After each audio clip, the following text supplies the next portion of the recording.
Hi and hello, Bills Mafia. Welcome to the Writers Room, part of the Buffalo Fanatics Tailgate pregame show. We've got you covered this Sunday morning as we prepare for the Buffalo Bills game versus the Pittsburgh Steelers on Sunday Night Football. But before we get to that, I want to tell you I'm joined by a room filled with spicy hot wingmen. I am joined by our parody writer, Jeremy, to my left, right? I don't know. This is confusing with the monitors. Our medical writer, Alex Lucci, and the incomparable Thursday Thought writer, Mitchell Broder. Say hello, Mitch. What's going on, everyone? Jeremy, we got a new piece from you this week. Actually, I think we got a couple. Will you tell us about your last parody piece? Because that one had me rolling, bro. Oh, yeah. My last one was about Nick Wright and the devastating effect that his comments had on the Bills, from the players to the coaches to the GM, and, just how they're dealing with the impact of, him thinking that they're just a good football team and not a great football team because he doesn't trust Josh Allen. It was perfect. I mean, I had so much fun reading that, and to think of him as some football head was just amazing. I don't know how that guy got on TV. I'll be honest. He has all the charm of a cardboard box. And finally, Alex, welcome. You wrote up. We just had published this morning your pregame injury report, which you do every Sunday pregame. Tell us a little bit about you as a medical writer. I mean, how do you approach these injury reports? So, I like to kind of review the film and see what was sustained on the injuries, and then try to give my best perspective on a prognosis, diagnosis, tell you what I think's going on, and then with my experience, try to guesstimate when these guys are going to come back and what kind of limitations they're going to be dealing with. Yeah, I think it's really interesting because we have a couple medical people on our team. I think among all of Bill's media, we have the most medical people, whether they be doctors, trainers, coach, strength and conditioning people. I don't know. I don't know these terms. I'm not that person. Obviously, I go to the gym all the time, as you can tell, but, don't know that stuff very well. Don't laugh at that. Hey, that's not funny. I think you look good. Thank you, sir. But it's always amazing in our chats. You guys are always on lock. The minute something happens, ooh, that looks like a sprain of X, Y, and Z, or this looks like it's amazing to sort of get the news first. And you guys do a great job. You, Gage, Aziz, and we just brought somebody else on who might be contributing. So we'll see about that later. Let's start today, Alex, with you, since you wrote this, great pregame injury report. Let's talk first about Matt Milano. Last week we saw him back in the game, but he was limited. It seemed like he was there during passing downs, mainly. And I'm curious, Alex, what do you think we're going to see from Matt this week, and how is his injury still affecting him? Yeah, so if we go back and look at the timeline, he suffered a pec strain. So that's basically a partial tear of the muscles off the pectoral muscle. He stained it when he kind of tried to wrap up a player with an outstretched arm. So the force of the player, I think it was Josh Jacobs, went through here, pulled the arm roughly back. The pec kind of looks like, think of a slanted Halloween candy, like the cone-shaped ones. So candy corn? Candy corn, yeah. And that comes and attaches into the arm here. The moral of the story is the pec's a huge muscle, and it's obviously very important for football. If guys are coming into you got to push them off blockers, you got to wrap them up on tackles. So an injury like that, usually we're looking at 4 to 6 weeks, if they could even come back. Generally, these ones will tear off the bone. They need surgery right away. So, at first glimpse, it was kind of odd. Okay, he's not going on the IR. Maybe it was mild, but they usually don't come mild in nature. That's kind of why it was weird. So, me and Gage had predicted kind of 4 to 6 weeks, and then Milano came back in 2 weeks, which was fairly shocking.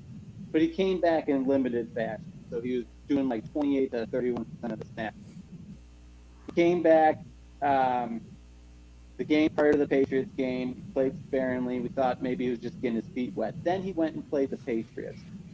I think that's when it kind of exposed his issues. I remember 2 times Belichick was running in on third down, and I don't know if Belichick said, hey, let's attack Milano, or he just said, hey, Cam Newton can't throw it, let's just run it on third down. I don't know. But all I know is they did run it on a lot of third down situations, and Milano did get exposed. He had a guy lined up in the hole, I remember 2 times specifically, and he just pulled that arm back and just let him blow by. Coaches obviously watch the film, they see that he's not using it, he's a liability, let's shut him down. They put him on the IR. Now, if he didn't sustain a re-injury, at this point, he's 10 weeks post-injury. So that is a substantial amount of time, well past the 6-week guideline for internal healing. So whatever's torn in his pec is scarred down. Do I think there's a huge gap in there? Absolutely. He might have to get a surgery to kind of reattach the rest of the fibers in the offseason, but he's going to be as good as he can get right now. Now, how limited is he? Go ahead. Wait, follow-up question. I mean, just to be clear, I mean, I'm no medical expert, but so if you have a partial tear, it's not going to reattach organically, right? It's going to have to get physically reattached, correct? Yeah. Now, there's all different scales. 1, 2, 3. 1's minor and it kind of patches up. 2's a big hole, right? But the general population won't get that repaired. However, an NFL football player, when his muscle strength is going to be down to 75%, long term, that's the kind of guy who's probably going to want surgery on that. And then a grade 3 is completely ripped off the bone. He's shut down. He's having surgery. So he's in the gray area. Obviously, a lot of damage was done, but it wasn't completely torn off where they had to shut him down completely. So moral of the story is, at this point, he's healed up as much as he can. Yeah, he could probably build up some more strength up to 3 to 5 months post-injury, but he's about as good as he can. The fact that we saw him still going at about 30% of the snap count and A.J. Klein playing at a much higher level, I don't think there's an urgency to put him in there and make him a liability out there on rundown. I just kind of see this throughout the end of the year. Milano's a third down specialist. That's what he's good at. He's a great cover linebacker. He makes plays, and I think that's what we're with. Now, ask me again come playoff time when it's like, hey, it could be one and done. They might throw him in the mix a little more. But I think they're going to just kind of pace up until the end of the regular season. Okay, let's really quickly shift gears. That was an excellent explanation, Alex. I appreciate your insight. I'm sure Bills Mafia does as well. We got a super chatter, Scott Vanilou. I don't know how to pronounce that. Jeremy, I think this one's for you, Mr. Nick Wright, writer. He says, yeah, I didn't know how Nick Wright ever got a job on Fox Sports 1. All he does is criticize players like he did Josh Allen. He said that Baker Mayfield is a better quarterback than Josh Allen. Baker Mayfield is an all-around better QB. Jeremy, what are your feelings on what do you see from Nick Wright? Why do you think he got the job there? Does he ever offer anything that you've seen as that's a good point? Does he ever? I don't know, because I never even heard of him before this week. Ouch.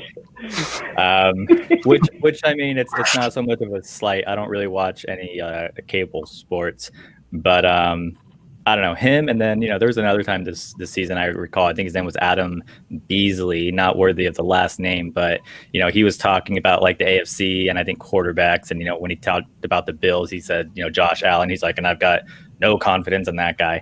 And it's just both those kind of personalities who think and that's kind of what my the piece I wrote was based on, how they really just think their opinion is going to go out there and shake things up. But yeah, so I'm not really familiar with Nick Wright before all this. I don't know what he usually says, but I mean, some people know that if they go and they shake the Bills tree, Bills Mafia is gonna fall out and probably give him some attention and clicks. I don't know how much of it was that or what, but at this point in the season, with how Allen's playing, I don't understand how someone can still have those kind of those opinions. Man, those point counterpoint debate shows are just so bad. The Skip Bayless style, show is, I don't even know how people handle it. Hey, John Gosney, Alex says, we appreciate nice insight, side doc. That's a fact. Hey, make sure you're checking out his stuff on thebuffalofanatic.com. His injury writing, prowess is amazing and unparalleled. We've got the best team out there who does that. Mitch, I want to get to you. Let's get back to Matt Milano for a minute, and let's talk strategy. What are you thinking? What do you think we're going to see from him this week? What did you see last week? Do you think we're going to see a heavier load? Or as Alex pointed out, maybe they're going to hold out for the playoffs to really use him in its full capacity? I mean, I think that it'll probably be the latter, kind of like Alex talked about. I mean, especially right now with AJ Klein's play, there's kind of no reason to force him out there, for a ton of snaps. They don't really need him to. And especially in a game like, with this Pittsburgh team that likes to throw the ball short, you got to think that Milano on third downs is going to be a nice, piece to use. But, this is not a team that seems to really stretch the ball vertically down the field. So that should help Klein in coverage a little bit. So I think we'll probably see what we saw against San Francisco because, with Klein, they don't really need to put him out there if he's not ready to play more than about, that 25 to 35% of the snaps. Yeah, Jeremy, real quick. I mean, with Eric Ebron on the Steelers, he's had an up and down year. He always has struggled with catches since he was on the Lions. That guy is, I forget, somebody called him Dropatron or something like that the other day as his nickname, which I thought was pretty fitting. But, the fact is he is an athletic tight end. Do you think because of that we might see Milano more out there guarding him? Because it is, as Mitch pointed out, more of a dink and dunk offense. Roethlisberger's getting the ball out of his hands quickly. So do you think for that reason maybe we see Milano out there focusing on Ebron because he's so good against tight ends? I would think so, yeah, because we kind of saw how Miami was picking us apart without Milano, when our linebackers were down, and they were just kind of killing us. It doesn't seem like we've had that big of an issue in that area since then, but they were saying last game Milano was just strictly in on passing downs, and I don't think they're as well as AJ Klein's been playing. I don't know if his improvement has been in coverage, so I don't know if their confidence in there has gotten better. But yeah, if Milano continues his pattern of playing just on those passing downs, I could see him definitely getting in on Eric Ebron.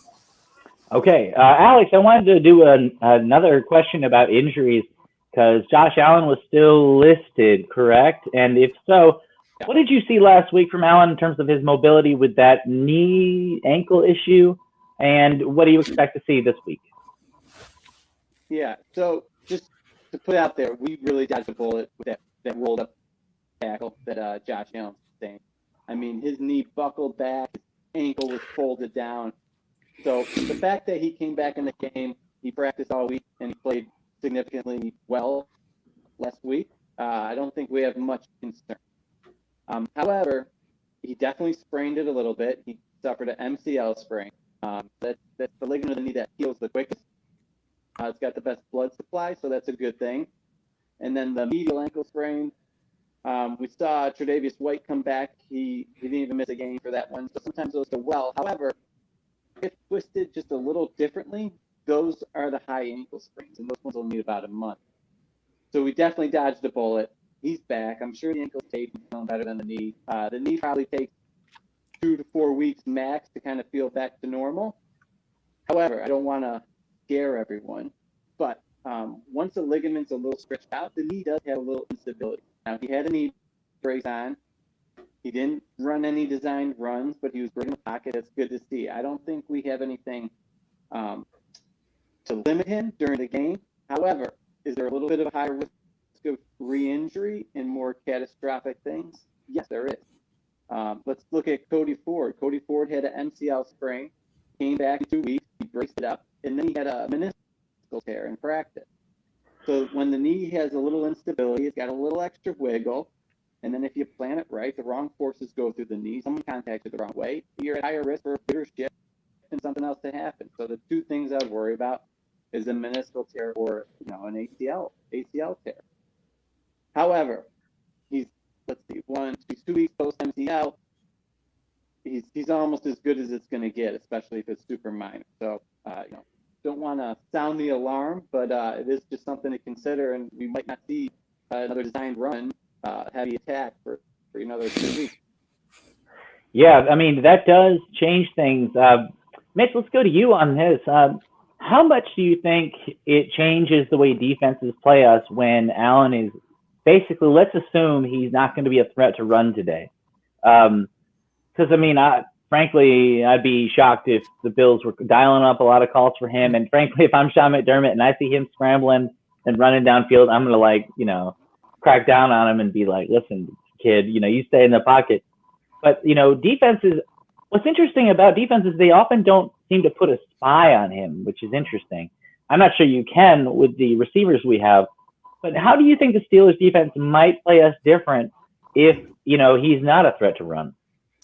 I think that what the Steelers defense is probably going to do, what I think they should do, is that even though Allen, I think we can all safely assume he's probably not going to be running necessarily a ton. I mean, I think he only had 11 rushing yards last week, but he still extended the plays out of the pocket a ton last week, which, so I think if anything, I think defenses might kind of disregard that to a degree and actually try to keep him contained in the pocket, if anything, because that's kind of where he's at his best, is when he's scrambling right with his eyes downfield. So as much as I don't think they'll be defending necessarily the quarterback run or any read options maybe in the run game, I think in the pass game, you still play him as if he's a threat to run and scramble around, because even with, the knee injury we saw last week, that clearly didn't stop him from playing how he wanted to play. So I think in the run game, they'll be zeroing on the running backs or maybe McKenzie if he's motioning into the backfield. But, in the passing game, I think they defend him, the same way that's been put on, out on film all season.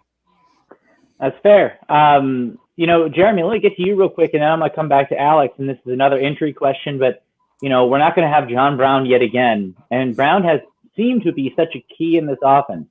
How do the Bills pick up for the lack of Brown this week against this vaunted Steelers defense?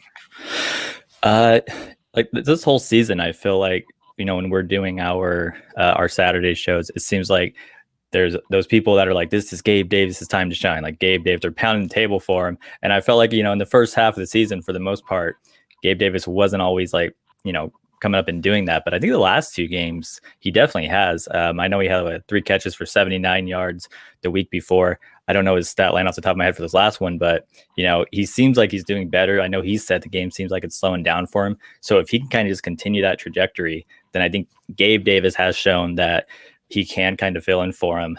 Isaiah McKenzie a little bit. They've kind of been scheming him open a little bit. Like he's been doing a little bit better, but, and hey, if Dawson Knox can keep making a few more catches, it's not crazy, but he's getting a touchdown and then, he's going from 1 catch to 4. I'm saying, hey, that's still progress, but maybe he can make a few more catches and make defense have to worry about him too. But yeah, I think if Gabe Davis continues this trajectory he's on, I think that'll be something good. We're going to come back to Dawson Knox here in a minute. Scott Blakely, one of our super chatters asked, I know John Brown is out today. Any progress report on his injury to date? Alex, you touched on that a bit. Can you give us an update on wide receiver John Brown smoke? Yeah, so he had a high ankle sprain. I think he came down the catch, got twisted up awkwardly at the end of the Cardinals game. So that is, then we had the bye week and we put him on the IR. So he can come back next week. That would be 5 weeks post-injury. Ankle sprains take about 4 to 6 weeks. Obviously, those are cutting. We did see him in practice. There was a clip of him in practice running routes, which is good to see. But I did notice that when he was kind of jogging back to the line of scrimmage, did have a little bit of a limp in his step. So I don't know if he comes back next week. Maybe they give him the full 6 weeks, comes back for the Patriot Monday night game. That would be pretty. And otherwise, he's definitely on track. He's close. It's great to see Gabe Davis steps up when he's out of the lineup. Might make him expendable next year. We'll see. But, love to have John Brown's on. That seems much more explosive. Oh, boy. I mean, I hope we don't move on from John Brown, but I know the salary cap is going to be an issue. Guys, let's talk tight ends for just a minute for these Buffalo Bills. Lone Wolf asked a great question. Do they play Lee Smith over Croft again this week? And follow up, why have they been playing Lee Smith over Croft? It seemed like Croft was having a really good season, but he's been a healthy scratch for a few weeks. Mitch, I'm going to start with you on this one. What are you seeing? What are you thinking? So I think it's kind of 2 reasons why we've been seeing a lot more Lee Smith, maybe over Tyler Croft. I think one is that, this coaching staff still has a lot of faith in Dawson Knox, and they want to see what they have in this kid before the season's over. This is a great tight end draft class, so you might as well see what you have on the roster, before you head into the offseason. And I think that, they want to keep Lee Smith out there for blocking, which is kind of what he's known for. And, in the run game, which they've struggled to run the ball, he certainly helps. And we even saw a lot of times against San Francisco, staying back to block in the pass game as well.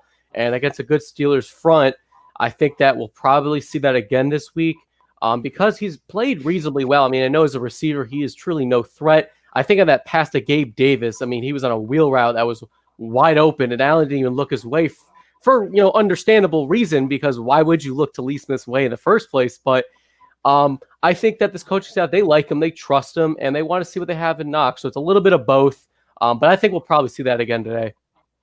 Jeremy, here's a question, a follow-up to Mitch's point. How would you compare, because I think this is a fair comparison, Lee Smith to Chris Carter, because all they do is catch touchdowns? Lee Smith and Chris Carter, how would I compare them? Yeah, I mean...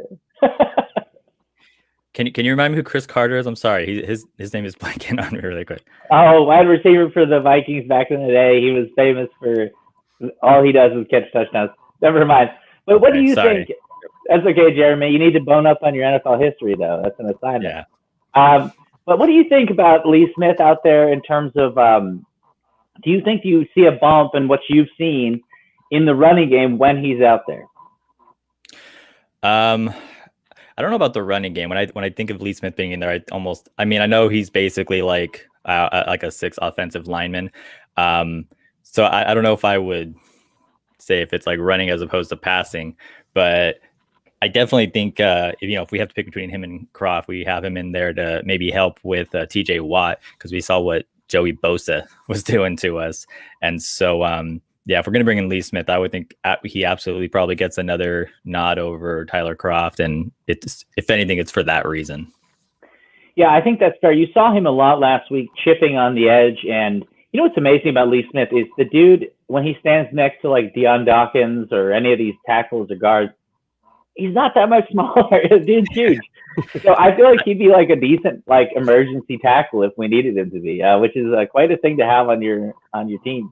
I said yesterday or the week before, I said if Kelvin Benjamin was like one biscuit away from a tight end, and Lee Smith is like one away from a guard. He's a pretty stout dude. He's a big dude. Yeah, whenever they list his weight and stuff, I'm like, you're using a funny generous scale here. Colin Cuoco, if I'm saying it right, he says he looks like an old lineman. He just looks big. That's true. All right, guys. I'm curious, like, this is a whole off-topic thing, but it's been talked about a little bit because Josh Allen mentioned he'd like to play in a dome. We've had Isaiah McKenzie mentioned with Rico that he'd like to play in a dome. If the Bills build a new stadium, which obviously the league is pressuring them to do so, what would you like to see and why? And if there's a place you'd like it to be built or anything, any details. Because I think this is a controversial subject. It is to me. But we're going to start with you, Alex. What do you want to see? Yeah. Well, hey, you want to talk history? Remember when we went to build the original Rich Stadium, the city of Buffalo actually had to pay for 2 stadiums because they were building a dome, which fell through, and then they had to build a new outdoor stadium. I don't know if that was Ralph Wilson's decision or if something came up with the contractors, but we were originally set to have a dome. Obviously, with the weather in Buffalo, dome's good. I mean, just tough because the fans love the outdoor atmosphere. However, when you think about what a dome can bring, it can bring the Super Bowl to Buffalo. It can bring a lot of other events. So it's kind of like a love-hate thing. I love the outdoor atmosphere. Obviously, a dome would be beneficial and good in the winter months. But maybe there's an option to do maybe the canopy type stadium that they did in Miami, or get a retractable roof. So, what if I had, if you had to ask me what I want, I'm a dome, going dome. Alex, well, I'll chastise you in a minute, but A great history point, though. I like there's some people that are throwing out the idea of a retractable roof. Jeremy, let's come to you. What do you want to see? For me, I mean, I got to say, I'm not from Buffalo. I'm born and raised in California, so I don't have like the emotional attachment to like the people have to the stadium where it's like it's got to be outdoors. But I'm on the dome if it's a retractable roof, because it can be open weather whenever you want it. I think about 2 years ago, that Colts and Bills Blizzard game, and I was at home watching it on TV, and I was just like, this is not that enjoyable to watch. It's like people thought it was awesome, but look at the score. It was 7-7, and then eventually where's the mute button? I'm gonna find the mute button on here. So sorry. It's terrible. But I'd say retractable roof. You can have it open, and if you're gonna get hit with some crazy weather, then you close for a little bit and then open it when you need to. And then like some people are saying in the comments, with a dome, not only that, you can do so much more for the city of Buffalo. You can bring in more events throughout the year, which I think is better. So retractable roof is my vote. I think retractable roof is definitely an interesting idea. I've wondered about the retractable roof because of the temperature changes, if they could do that. Because you notice a lot of the retractable roofs tend to be in warmer areas where it's not going to be like a huge temperature shift. And I wonder if that'd be a problem in construction, if they would need to do something special. I don't know the answer to that. I only play an architect on TV. But Mitch, what do you think, man? Dome, no dome, retractable roof, maybe just play outside on a high school football field. What do you think? Man, this is tough. I mean, I think that the move is, from a ownership standpoint, to build a retractable roof because, the falls are beautiful in Buffalo up here. So, having the roof open, those early season games would be awesome. But, I was at that Colts game, that Blizzard game a couple of years ago, and listen, it was fun. But, at the same time, I mean, it was insane sitting there and just having a blizzard come down on me while I was, in the parking lot hanging out, tailgating. So those experiences are great, and they make the Bills the Bills. But I think that from a dollars perspective, building the dome is probably what's best for the value of the franchise, which is what ownership's, that's kind of a big piece of it. I saw someone comment, if we build a dome, we lose our home field advantage. I actually do disagree with that a little bit because I think a lot of the home field advantage is the fans bringing the noise, and domes do get incredibly noisy usually. So. I think that the move is probably retractable roof, but, if it's outside, I mean, I won't complain too much because I kind of appreciate those crazy Buffalo weather games, every once in a while. Oh, man, you guys and your hatred for, like, the snow games, man, it makes me sad. I don't know, like, maybe y'all have just gotten soft. I don't like it. I am anti-dome. I want to go on record. I don't even want a retractable roof. I want that roof as open as possible. And it's not just for the cold and snow. It's the wind. The wind is huge. Guys, how many times have you seen a kicker who's not played in Buffalo much, try to kick a 20-yard field goal, and he doesn't put a lot of leg into it because he thinks this should be a chip shot, and that ball just goes sailing. I love that. Part of the reason the Bills made 4 straight Super Bowls was that home field advantage we had. I mean, I understand our offense right now is a quick run and gun, sort of greatest show on turf style offense. But, I want, if the Saints come to Buffalo or, Miami comes to Buffalo, because, I mean, think about the advantage Miami has early in the season. There's a reason they beat New England so many times there. I don't know. I just like home field advantage. And here's one thing that always drives me crazy. I got a friend named Matt who's a Vikings fan. And I always ask him about this. It's like, the Vikings went to 4 Super Bowls with a stadium, and then they built a dome. Been back that many times. That many. Just saying. I don't like the dome. You should be more like the Packers, not like the Vikings. Keep the stadium. But if we are going to have a dome, it needs to be a retractable roof. It has to be. That is a, non-starter for me. And we should open up depending on our opponent. If Green Bay's coming to town, leave it closed. If the Saints are coming to town, you open that fucker up. I'm just saying. That'd be great. I mean, especially, think about these teams having to think about that. Like, oh, man, is this going to be snowing and freezing in December or not? But I don't know. Scott Blakely says, he comments on here, he says, to optimize Josh Allen, dome is the way to go. Now that we have a franchise QB, give him weapons. I don't know.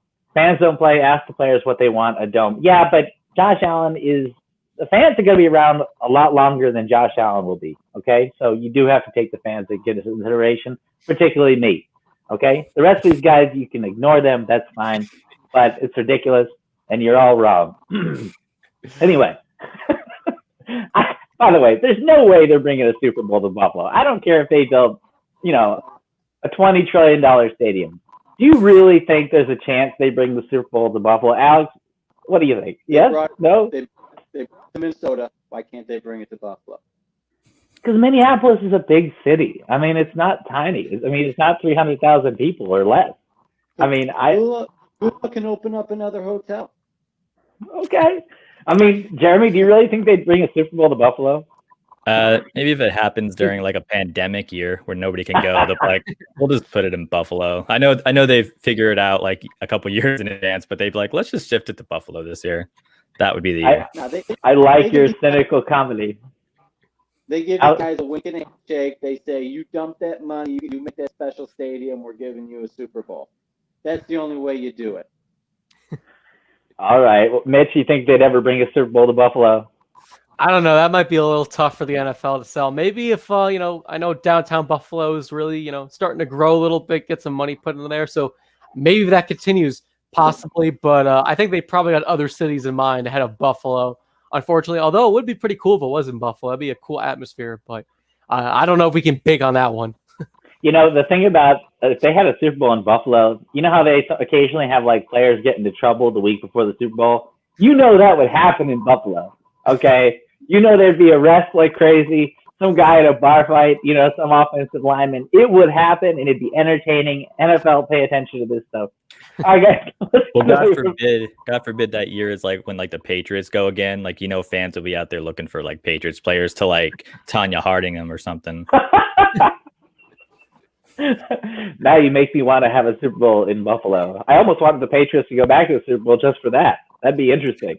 And the fact that Detroit's had 2 Super Bowls, just saying. I think Buffalo could get one. But, somebody brings up the Detroit Pontiac Silverdome 1982. That is correct. They also had they had the Steelers, the Steelers, the last Steelers Super Bowl win. Well, Jerome Bettis, the Steelers Seahawks. That was also in Detroit, because that was where Jerome Bettis was like, they had the whole story about he's from Detroit, and they wouldn't shut up about it.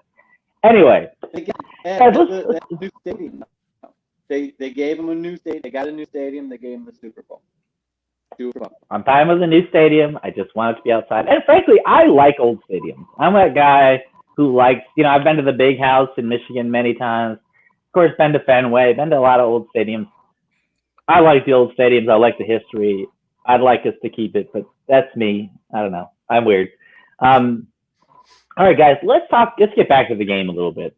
Let's talk defense just a minute. We talked a little bit about Matt Milano, but, what do you think we're going to see this game with Ben Roethlisberger getting the ball out of his hand? He's the fastest in the league. He's like Drew Brees, just, dumping it real quick. He's not throwing long this season. How do you think McDermott is going to game plan against this quick hit style offense? Because typically the Bills will kind of let you take the short stuff. But if they do that today, they might be in trouble. Mitch, let's start with you on that one. I mean, I think with these short passing offenses, usually, what is the biggest piece of them? It's timing, right? These are all timing routes, getting the ball, 3 steps out, receiver making that cut at a certain time. So I think the best way to maybe stop the Steelers offense is to break up that timing. So that means being aggressive, but in coverage. I think we could see a little bit more, maybe press man potentially today, maybe a little bit more, tighter zones. So I don't think we're going to see that typical kind of McDermott, Frazier sort of drop back, let you dink and dunk. I mean, they'll give them some of them, of course, because ultimately, the biggest thing McDermott and Frazier like to do is prevent the big play. But, as we've talked about, the Steelers offense doesn't really generate a lot of big plays down the field. There are a lot of yards after the catch. So I think, if you can break up that timing, force Big Ben to hold on to that ball a little bit longer than he wants to, you could start to maybe get a little bit of pressure on him. And then, you can kind of go from there. So I think, just being aggressive in coverage, not letting the receivers get, easy releases off the line of scrimmage is how you disrupt this offense. Man, I like what you're saying. So let me ask a follow-up question to Jeremy on this one. Dane Jackson seems like he's a better press man corner than Levi Wallace, who a lot of Bills Mafia was hard on last week. He seemed to let up a lot to a couple of giant San Francisco receivers. With that in mind, to Mitch's point about maybe a little more press man, do you think we might see Dane Jackson out there a little more, maybe a little more Josh Norman? What do you think, man? We were kind of talking about this yesterday on what happens because, Levi, he got picked on a lot in the 49ers game. And I don't know how, if people were surprised, but, even Leslie Frazier came out and said, he wasn't doing enough to not get targeted anymore. He wasn't making the plays. So I'm all for seeing Dane Jackson. He's been available. He's been there. They've even, put him on DeAndre Hopkins, at least one time that I remember in that Cardinals game, and he broke up a touchdown pass. So it's interesting kind of seeing how McDermott and Frazier don't always think they have to put the best corner on the best receiver. So I'm all for seeing Dane Jackson get a start or at least more snaps. Who knows? Maybe McDermott is kind of stubborn and throws in Josh Norman first for some reason because he's the veteran and he's back. But I would love to see Dane Jackson get a shot, get some more snaps for sure. Well, speaking of Dane Jackson, Leslie Frazier, guys, if you haven't checked it out yet, one of our writers, shout out to him, Ben Blakely, wrote a fantastic long-form article about the life and story of Leslie Frazier. It's amazing. Check it out on the BuffaloFanatics.com. It's a fantastic long-form piece, and you'll learn a lot about Coach Frazier, and you're gonna respect him just a little more, even though everybody loves that guy. He's got that voice too, right? Where you could see him narrating something you might go to sleep to. You know what I mean?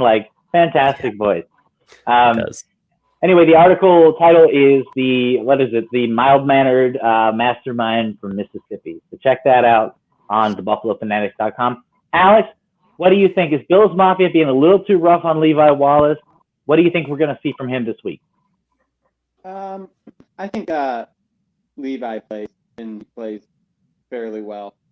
He's always been one to get picked on. I can remember him getting picked on pretty bad by the Dolphins a couple 2-3 times, and that's a lot of slants and stuff like that. I think the Bills come out.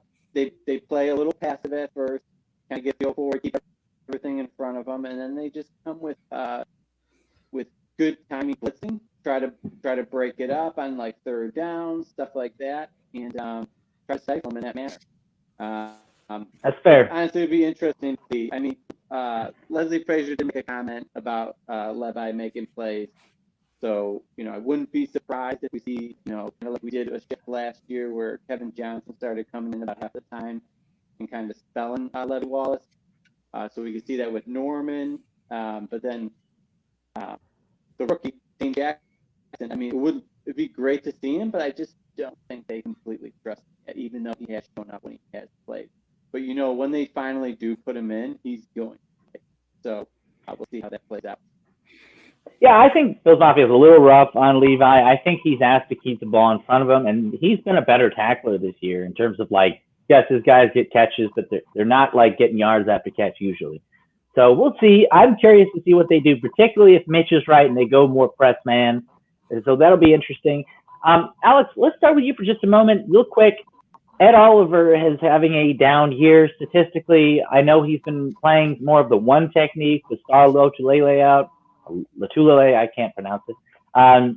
And I'm wondering, my question for you real quick is, do you think that knee issue could still be bothering him, or do you think he's back to normal and this is just an issue of scheme right now? Yeah, good question. I think he was limited for a couple weeks after he did sustain the injury.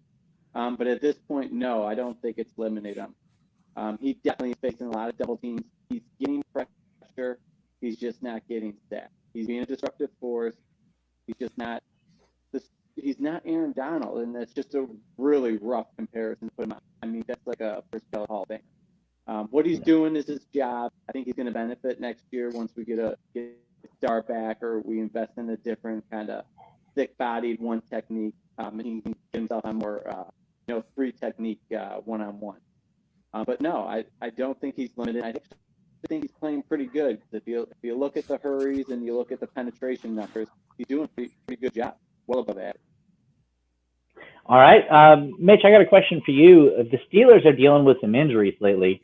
Obviously, they lost their middle linebacker, Devin Bush, earlier in the season to an ACL. I believe Vince Williams, I think that's their backup middle linebacker. He might not be playing today. Bud Dupree went out for the season a couple weeks ago, or last week. I can't remember where he went, but he's one of their pass rushers. Arguably as good as TJ Watt or close. He's a really great pass rusher. How do the Bills take advantage of those injuries and those spots that aren't there today? I mean, I think this is another, good game for Cole Beasley. And on top of that, too, Joe Hayden, their best corner, he's in concussion protocol. He's out. And their backup for Bud Dupree, Anthony Spillane, who's a pass rusher, he's also out. So they got a ton of injuries. So I think that only plays the Bills' favor. That's just going to help them protect Josh Allen. They still got a good D front with Tuitt, Hayward, Watt. So you still got to really make sure, you keep Josh Allen upright. But I think over the middle is going to be big with the injuries they have at linebacker. I think Beasley, I think Diggs being on any of their other corners outside of Hayden is a matchup you like to see, and that's what's going to be all night long. So, I think that the Steelers defense, if they can protect Josh Allen, that secondary has not been great all season, and with their best player out, outside of Minkah Fitzpatrick, there's no one really in that back end that I think is really scaring, Brian Dable and Josh Allen too much. So I think we're going to see a lot of passing again, and as long as they can keep Josh Allen upright, protect him, kind of like how they did against San Francisco last week, I think this offense is going to have some success tonight. That's fair. Jeremy, question for you. Who on this Steelers team scares you, or does anyone scare you? Is it like a Chase Claypool? Is it a TJ Watt? Is it a Minkah Fitzpatrick? Is there somebody on this team that you're like, this is who I'm going to be watching, and if we lose, this guy's going to have a big game? Is it James Conner coming back from injury, running back? What do you think? I don't know. We slowed James Conner down pretty well last season. So for me, I feel like McDermott and Frazier can game plan well again. Defense just has to execute. But yeah, if I'm afraid of somebody, it's probably TJ Watt. And again, I go back to, we talked about this yesterday, seeing what Joey Bosa did to us. On the brighter side, he was blowing us up, but we also still ran the ball pretty well, and they didn't plan on Josh throwing the ball a whole lot. If so, maybe that was a different story. So it still wasn't terrible. We still won the game by 2 scores and, had a pretty nice lead. So yeah, I would say it's TJ Watt. And I think he's even having a better season than Joey Bosa. I don't know if he could have a better game. God, Joey Bosa, that game, he 3 sacks, 5 or 6 tackle for losses. But yeah, I would say TJ Watt. That's fair. Guys, last year when we played the Steelers, when the Steelers song Renegade came on, everybody remembers our backup quarterback, Matt Barkley, swishing the cover and all that stuff. And I'm curious, do you think the Bills have a plan today for when Renegade comes on? Last year they did a giant play, huge emotional swing there. What do you suspect? Do you think they actually have something dialed up? Alex, what do you think? Well, Renegade, the Steelers song, though, in the game's in Buffalo, so I don't know if they're going to actually play it, but that would be a nice. Oh, right. That's right. Yeah. They should play it, though. That'd be fun. Yeah. I was going to say, if they play it, man, that would be petty, man. If they play that and get the whole Bill sideline going, I would love to see that anyways, just for the fun of it. Well, Greg Thompson is the king of petty, and I think he would love that. All right, guys, let's get to some predictions. So here's what I want to hear. I want to hear game predictions. I want to hear one surprise player that's going to impact the game today for the Bills. And I want to hear what you think the game score will be for Sunday Night Football. Let's see. Jeremy, why don't we start with you? Let's start with just surprise players. Well, actually, let's do it all together. What's your surprise player, and what do you think will happen in tonight's game? I think the Bills can absolutely win this game. I think if they kind of continue what they're doing, the defense, I think both sides of the ball just have to be on it tonight. I don't think we can expect one side to kind of pick up for the other. So I think the defense has to keep playing well, and I think they have been. And And I know this Steelers defense is good, but I really hope our offense can just, manhandle them like we did, like the Rams or something. So I think the Bills can win. I think they will. I hope the score's not even really that close. I hope it's 7-10 points. I hope we can manage it. And as far as surprise, I don't think it's a surprise, but I kind of want Stephon Diggs come back and have a loud game. I feel like he's been doing fine. Like last season, he's getting his yards. But he hasn't, they've been kind of watching him. He hasn't been having those huge plays like he was those first few weeks. I kind of want him to come back and have a huge game today. I think that'd be awesome. With Joe Hayden out, we might see that, to Mitch's point. Alex, let's come to you. And let me add one other little caveat just really quickly. Do you think playing in Buffalo is going to help or hurt with no fans? Hurt who? Do you think the fact that they're playing in Buffalo is going to help the Bills or hurt them because there's no fans? Oh, I mean, it's not going to be beneficial if there's fans, but I think anytime you're having the home field advantage, staying in your routine, not having to travel, it's always beneficial. Plus, Steelers are doing something they've never done before, and that's traveling on game day. So I think that's more of a wrinkle in their routine more than ours. Predictions, I do think we're going to smoke them. I think we're looking at 31-14. And I think the defense is going to step up, and I'm looking for Tremaine Edmonds to have 2 picks. I like this. And so Tremaine Edmonds, is he your surprise player? Yeah. I think all that short stuff, I think he's going to finally show out. Man, I think with the short passing game, you're going to see a lot of defenders getting their hands up. I think Edmonds is key to that. It's hard to throw over the kaiju, man. That guy is a Japanese monster coming out of Tokyo Bay, all right? So you got to watch out for that man. I love Tremaine. He looks like he's playing a lot better the last few weeks. Excellent prediction. Did you have a score, Alex? Yeah, he put me down for 31-14. And Jeremy, did you have a score? No, I don't have a score. I'm terrible. We need a score. We need a score. Okay, then how about 28-14? 28-14, 31-14. You guys both have the Bills winning big. Mitch, will you be the voice of reason? Tell us what you think is going to happen in this game, and give us a surprise player who's going to impact this game for the Bills. All right, so I guess I'll start with my surprise player, and this might be some recency bias, but I'm actually looking at Dawson Knox because of these linebackers with the injuries. He's kind of the forgotten man, and listen, I think we can all assume, at least this season, he's not the vertical threat tight end that maybe we wish he was, but, short passes and yards after the catch. I mean, hey, Dawson Knox, honestly, that he looked pretty good last week, and if that's what his role is in this offense, then, I don't think that's a bad thing at all. So I think he could be a guy that could make some plays with them tonight. And then for my score prediction, so I'm going 27-20 Buffalo, but with a caveat, Steelers are scoring one of those touchdowns in garbage time. Ooh, yeah, garbage time TD. That's it will look a little closer than it was, but I still think the Bills will control this game, for the majority of it at least. Boy, this is a tough one, man. I like this. I love who you guys think is gonna step up in this game. I love the Dawson Knox pick. The Stephon Diggs one is underrated, Jeremy, because I'm with you. I want to see him pop, and I think tonight could be the night. They're going to need him to step up big, particularly without John Brown in there. Guys, I am going to say my surprise player is going to be Devin Singletary and Zach Moss. I know it's two people, but I think we're going to see Moss bounce back from that fumble. Moss was not fumble prone in college. I think that was a one-off. And I think we're going to see a lot of catches out of the backfield today from those two, because I think the Steelers are really going to try to heat up Josh Allen. So I think he's going to try to get the ball out of his hands. The receiver's going to have running back's going to have a good receiving day. Unfortunately, I think the Steelers are going to win this one 21-18. The reason is I worry about the turnover battle. I worry about the fact that it's in Buffalo. The weather is going to be, we'll see.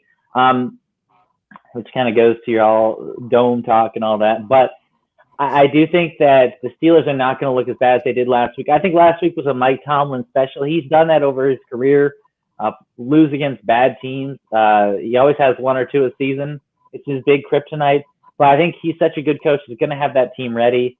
I hope I'm wrong, but I think that the Steelers are actually going to win this game I think they're not as good as their record, but they're not as bad as pundits have been saying this week because of that Washington loss. But, I hope I'm wrong. But it's going to be such an exciting game. I mean, is this the best primetime game this year? What do you think, guys? Jeremy?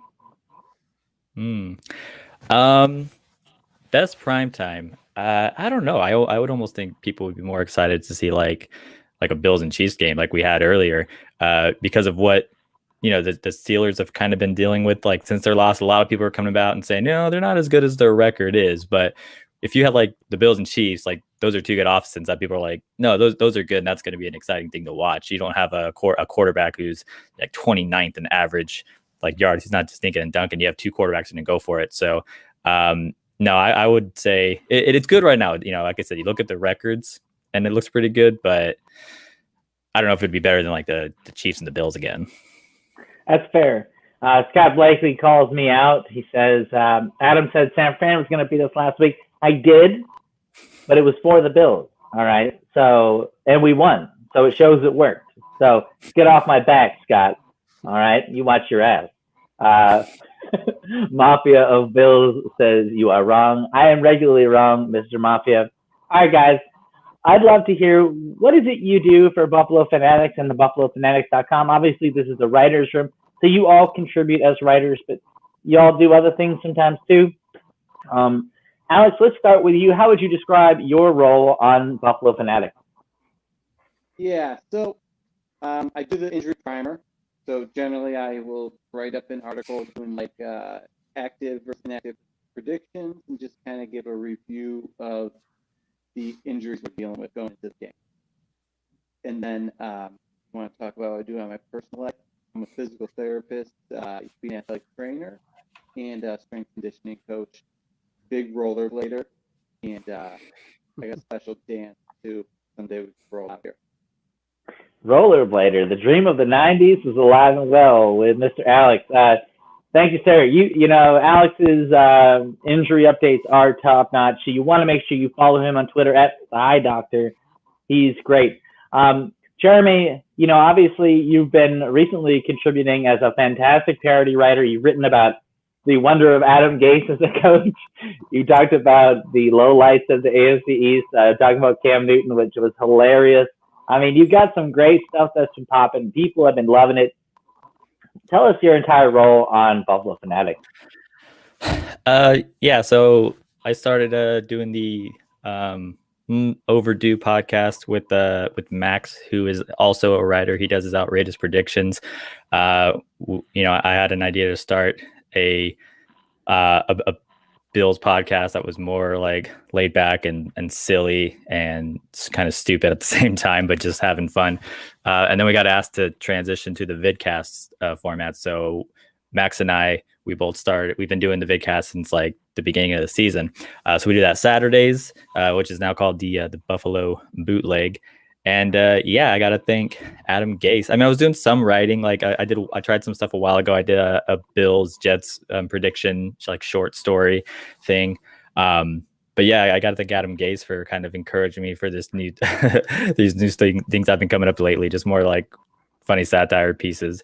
So yeah, I just kind of started a couple of weeks ago, and it's been a lot of fun writing those. So yeah, check out Jeremy's stuff. It is hilarious. His podcast is so much fun. So be sure to check all that out. And, of course, check him out on Twitter at BFF_Jeremy. That's with an A, Jeremy. Yes. And finally, Mitch, tell us about what you do on the Buffalo Fanatics. Let me tell you something about Mitch before he says anything. Mitch is our most consistent contributor. I mean, I am the editor-in-chief, if you will, at the BuffaloFanatics.com. And he is the one writer I never have to bug. I never have to worry about. Mitch gets it in on time. It's always quality. Love his stuff. But Mitch, tell us a little bit about what you do for Buffalo Fanatics.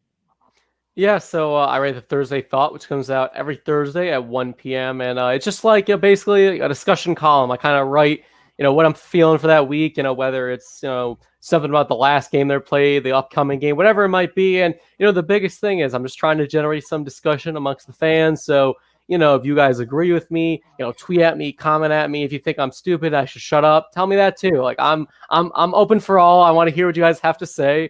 That's what's the fun of it. So yeah, Look for those on Thursdays. I'd appreciate a read, and that's about all I can really say. And Mitch always is great at challenging usually a single idea that's been going around in Bills Mafia, and it's always great. So make sure you check out his Thursday Thought on the BuffaloFanatic.com. Obviously, follow him on Twitter at Mitchell_Broder. He's a great follow. And, it's a great place to tell him he's a dumbass. I do it all the time. It's fantastic. Of course, you can find me on Twitter, Adam Nannini, as it says there. I am the chief editor at thebuffalofanatic.com. I write the post-game piece, and I also occasionally write the Drunken Buffalo Bills mailbag. I also have a podcast called The NFL Basement, where we make game picks every week across the NFL. I do it with a Lions fan, so it's kind of fun. You get a little Lions fan perspective. And so if anybody's interested in writing for the Buffalo Fanatics, I'm the guy that you want to talk to. So make sure and hit me up if you're interested. We can always use more female writers. That's always an important thing that we are missing out on. It's a sausage fest in here. No offense, guys. But this is going to be an amazing game, guys. Thank you so much for joining us. Thank you for listening and watching this week. Appreciate all your comments. We read them all. If we haven't put them on, I'm sorry, but we're all laughing at them. You guys have such a great sense of humor. Make sure you stay tuned, stay on here, because we got another show coming up here in just a minute. Thanks for watching the Writers Room, and enjoy the rest of the Buffalo Fanatics Tailgate pregame show.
Welcome in, everybody. I am Jeff Landers. That is Kyle Napnose Buffalo. Went through a recent rebrand, but we want to thank the writers for tossing it to us here on the Tailgate by Buffalo Fanatics. Now, normally you're joined by Casey, who's in this slot with Nap, but Casey, I think, is still in his bed cowering from the Steelers. I'm just kidding, Casey. Nap, welcome in, buddy. Good Sunday to you. Yeah, how we doing? I'm feeling good this morning. I got up. I'm ready to go. I've been up for a couple hours now. I know it's a little different for you in different time zones, but I've been ready to go for a little bit. How about yourself? Well, I mean, I get up at 5 a.m. Mountain Time, so I'm usually awake at 4:30. So 6:30 Eastern Time, wide awake. Cannot wait for tonight. In fact, couldn't watch sports yesterday. I ended up watching like 5 hours of Maine Cabin Masters just because sports wasn't doing it for me yesterday, because it wasn't the Bills and it wasn't the Steelers on Sunday Night Football. College football just was putting me over the edge, wanting Buffalo. Okay, we're just going to relax, take a nice, easy Saturday. Did watch a little of the Boise State-Wyoming game. We live here in Idaho, so Boise State is the local team, but was hoping maybe a little Wyoming Cowboy could pull one out just because of the Josh Allen connection. But normally you guys do a lot of gambling and fantasy, Nap. So I'm going to try to jump right in with that with you guys and try to keep your show intact as much as possible. Not an expert in either one. My bank account will tell you that. Not to mention sports gambling, not legal here in Idaho. So Nap, just what's your biggest thing for fantasy or gambling this week? So I was thinking that we could do a little bit different because I know that's not necessarily your specialty. We'll definitely answer any sort of questions that anybody has, fantasy gambling wise. We will answer those questions. But I'm not necessarily going to say that we have to hold ourselves to just that, because I want to just have a nice talk with you about the Bills. Like I'm ready to do that. I think we can start off with fantasy football with the Bills though, and we can just get the conversation rolling there. How's that sound? Sounds good to me. So what are you thinking? Who's going to have the best fantasy game in Bills Steelers?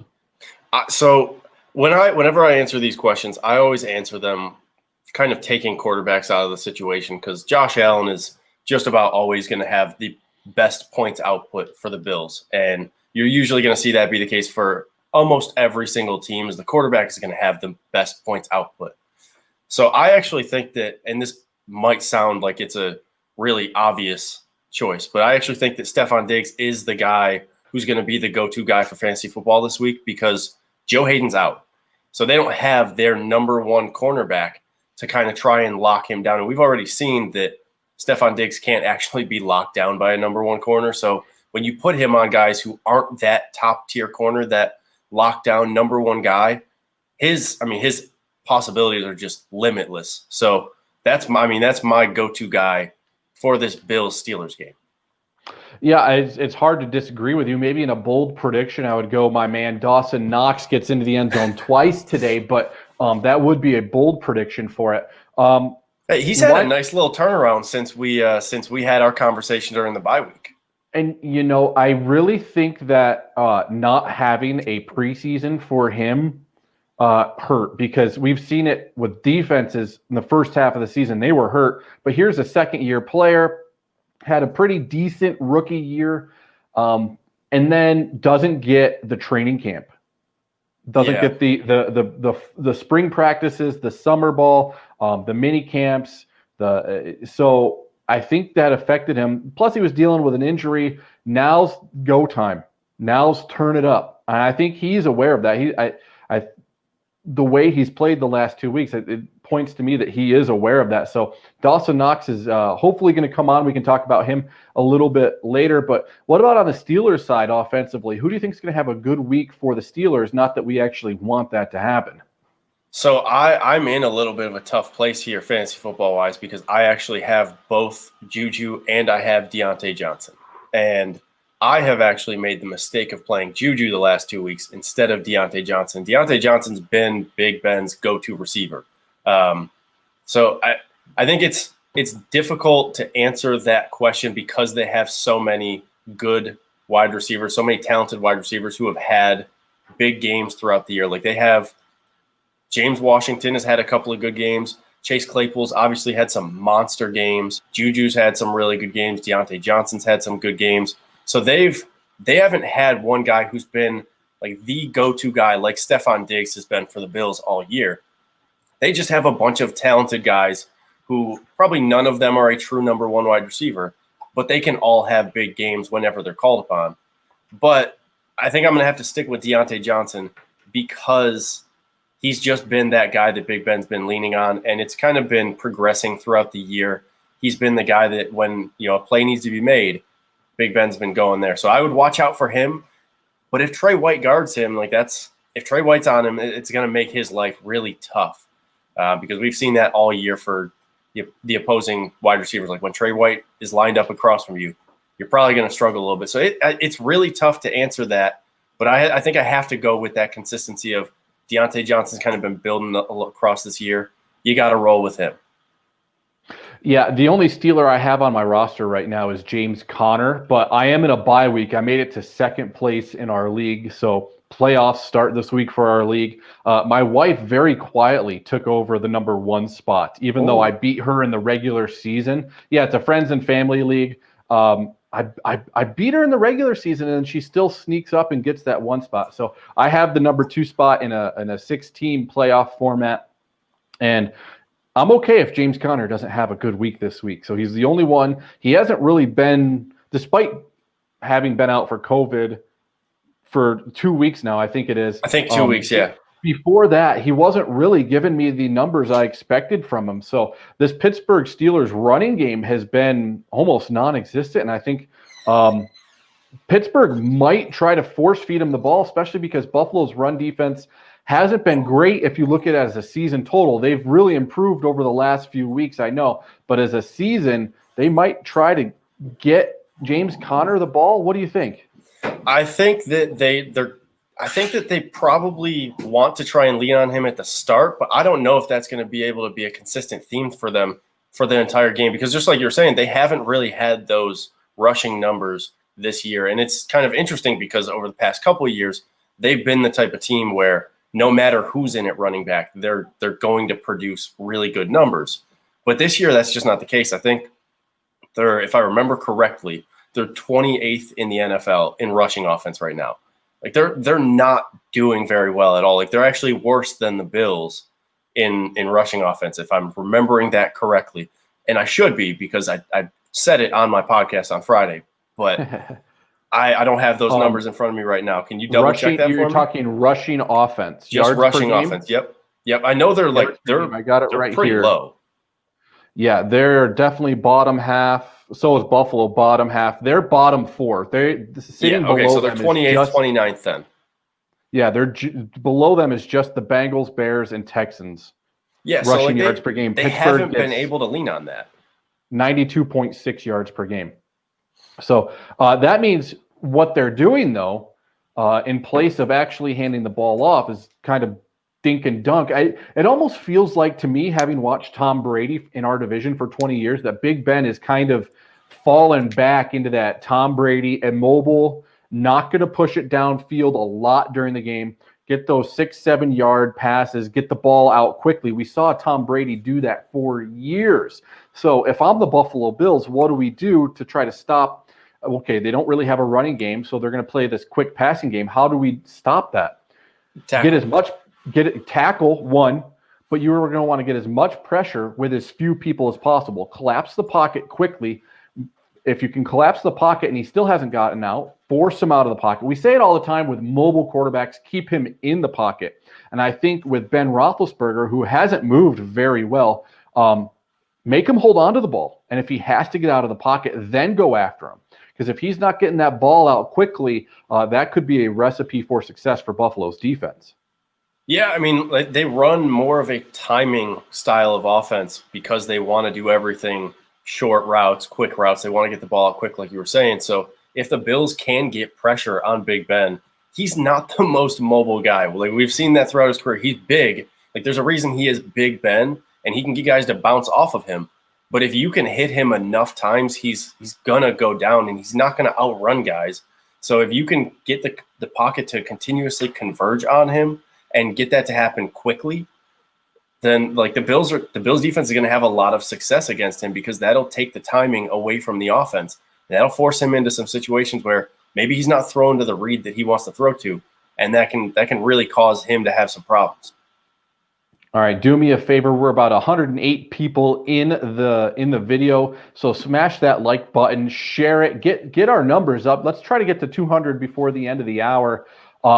And if you got a comment you really want to get on, get in the super chat. And if you super chat, we'll get your comment up. But Josh Michael says the Bills can run. They just don't try and take Josh out of his rhythm. What I've said about the running game is the running game just needs to be there to keep the defenses honest. It's the opposite of, I've used this analogy for a few weeks now. It's the opposite of the Andy Pettit pickoff move. The Andy Pettit pickoff move was lethal, and it was going to get guys at a 50% clip taking off. Your defense needs to be a pitcher who's just going to throw the ball over to first base to keep the runner honest. That's what the Bills need to do with their running game. Run the ball just to keep the defense honest, because if you have a defense keen on just Josh and what he's doing, they're not being honest. So if you can get Zach Moss, first of all, not to fumble near the goal line, and Devin Singletary to break off 7-8 yards a clip 10 times a game, that's 70, 80 yards rushing. It's going to use the run to open up the pass. Yeah, I think what's really interesting about this comment is I actually think that the Bills running game can get going a little bit this week. but it's not going to be because of the running backs. And I know Josh hasn't ran the ball much this year. He's been more focused on get out of the pocket and then get the ball downfield and pass the ball. I think this game is kind of interesting, kind of what Colin Cuoco said. Still need to watch out for TJ Watt, though. I think the Steelers get enough of a pass rush, and they're missing multiple linebackers. So Josh could have a good game scrambling if he wants to, because he can step up in the pocket, get out, and they don't necessarily have their best linebackers to try and follow him and get in his face when he does that. Like missing Devin Bush, I mean, he's been out for a couple weeks now, but missing him is huge for their defense. They're missing Vince Williams this week. That's huge for their defense. So two of their best linebackers are out. They also don't have Joe Hayden, which I mentioned already, which means that their corners are going to be struggling a little bit too. So like when Josh scrambles, he can make plays this week with both his arm and his legs. And I actually think that he can have a good game running the ball this week against the Steelers defense. Yeah, I wouldn't be surprised if we saw right off the bat maybe a quarterback draw, just put him back in the pocket, make him take a step, and then just have him take off, say, we're going to do this if you're not going to stop it. Yeah. We'll take the 6-7 yards every time because that's first down, first down, first down. Now, one of the things that Coach McDermott said earlier this year that I still am salivating over, he goes, Josh isn't a finished product yet. Think about how well he's been playing this season, and he's not a finished product because I still think we're seeing the developmental aspect of his game in his mind. He's beginning to learn what defenses are doing. He's beginning to become that quarterback at the line of scrimmage to pick apart the defense before he has the ball. Not to mention that they know he can run, and his arm and his passing percentages have increased. So he's becoming this. It's like 11% this year. It's an insane rate that he's been able to increase his completion percentage.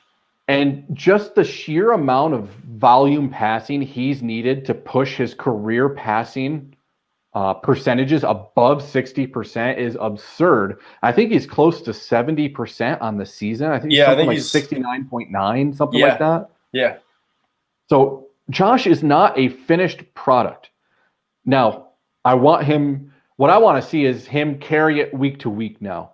We had a big game against San Francisco in the desert last week, Monday Night Football, and he showed up and he showed out. Do it again. String it together week to week. Don't let us see that fallback that we see from quarterbacks across the league all the time. You think maybe Gardner Minshew, he got hot for a few games and then fell back down. Let's see if we can keep this consistency at a very high level week to week to week, because we are at the quarter pole of the season. And I want to point this out. Horse racing fans know that the quarter pole is the final quarter mile of the race. So when the Trey Wingos get to game number 4 on the season and they say we're at the quarter pole, they're wrong. This is the quarter pole because it's the final quarter of the season. Now's when Josh needs to go consistent week to week to week. What are your thoughts on these final 4 games and if Josh can do that? I mean, he can definitely do that. We saw him do that for the first 4 games this season. He had those to start out the year. First 4 games, he put 4 consistent games back to back to back to back.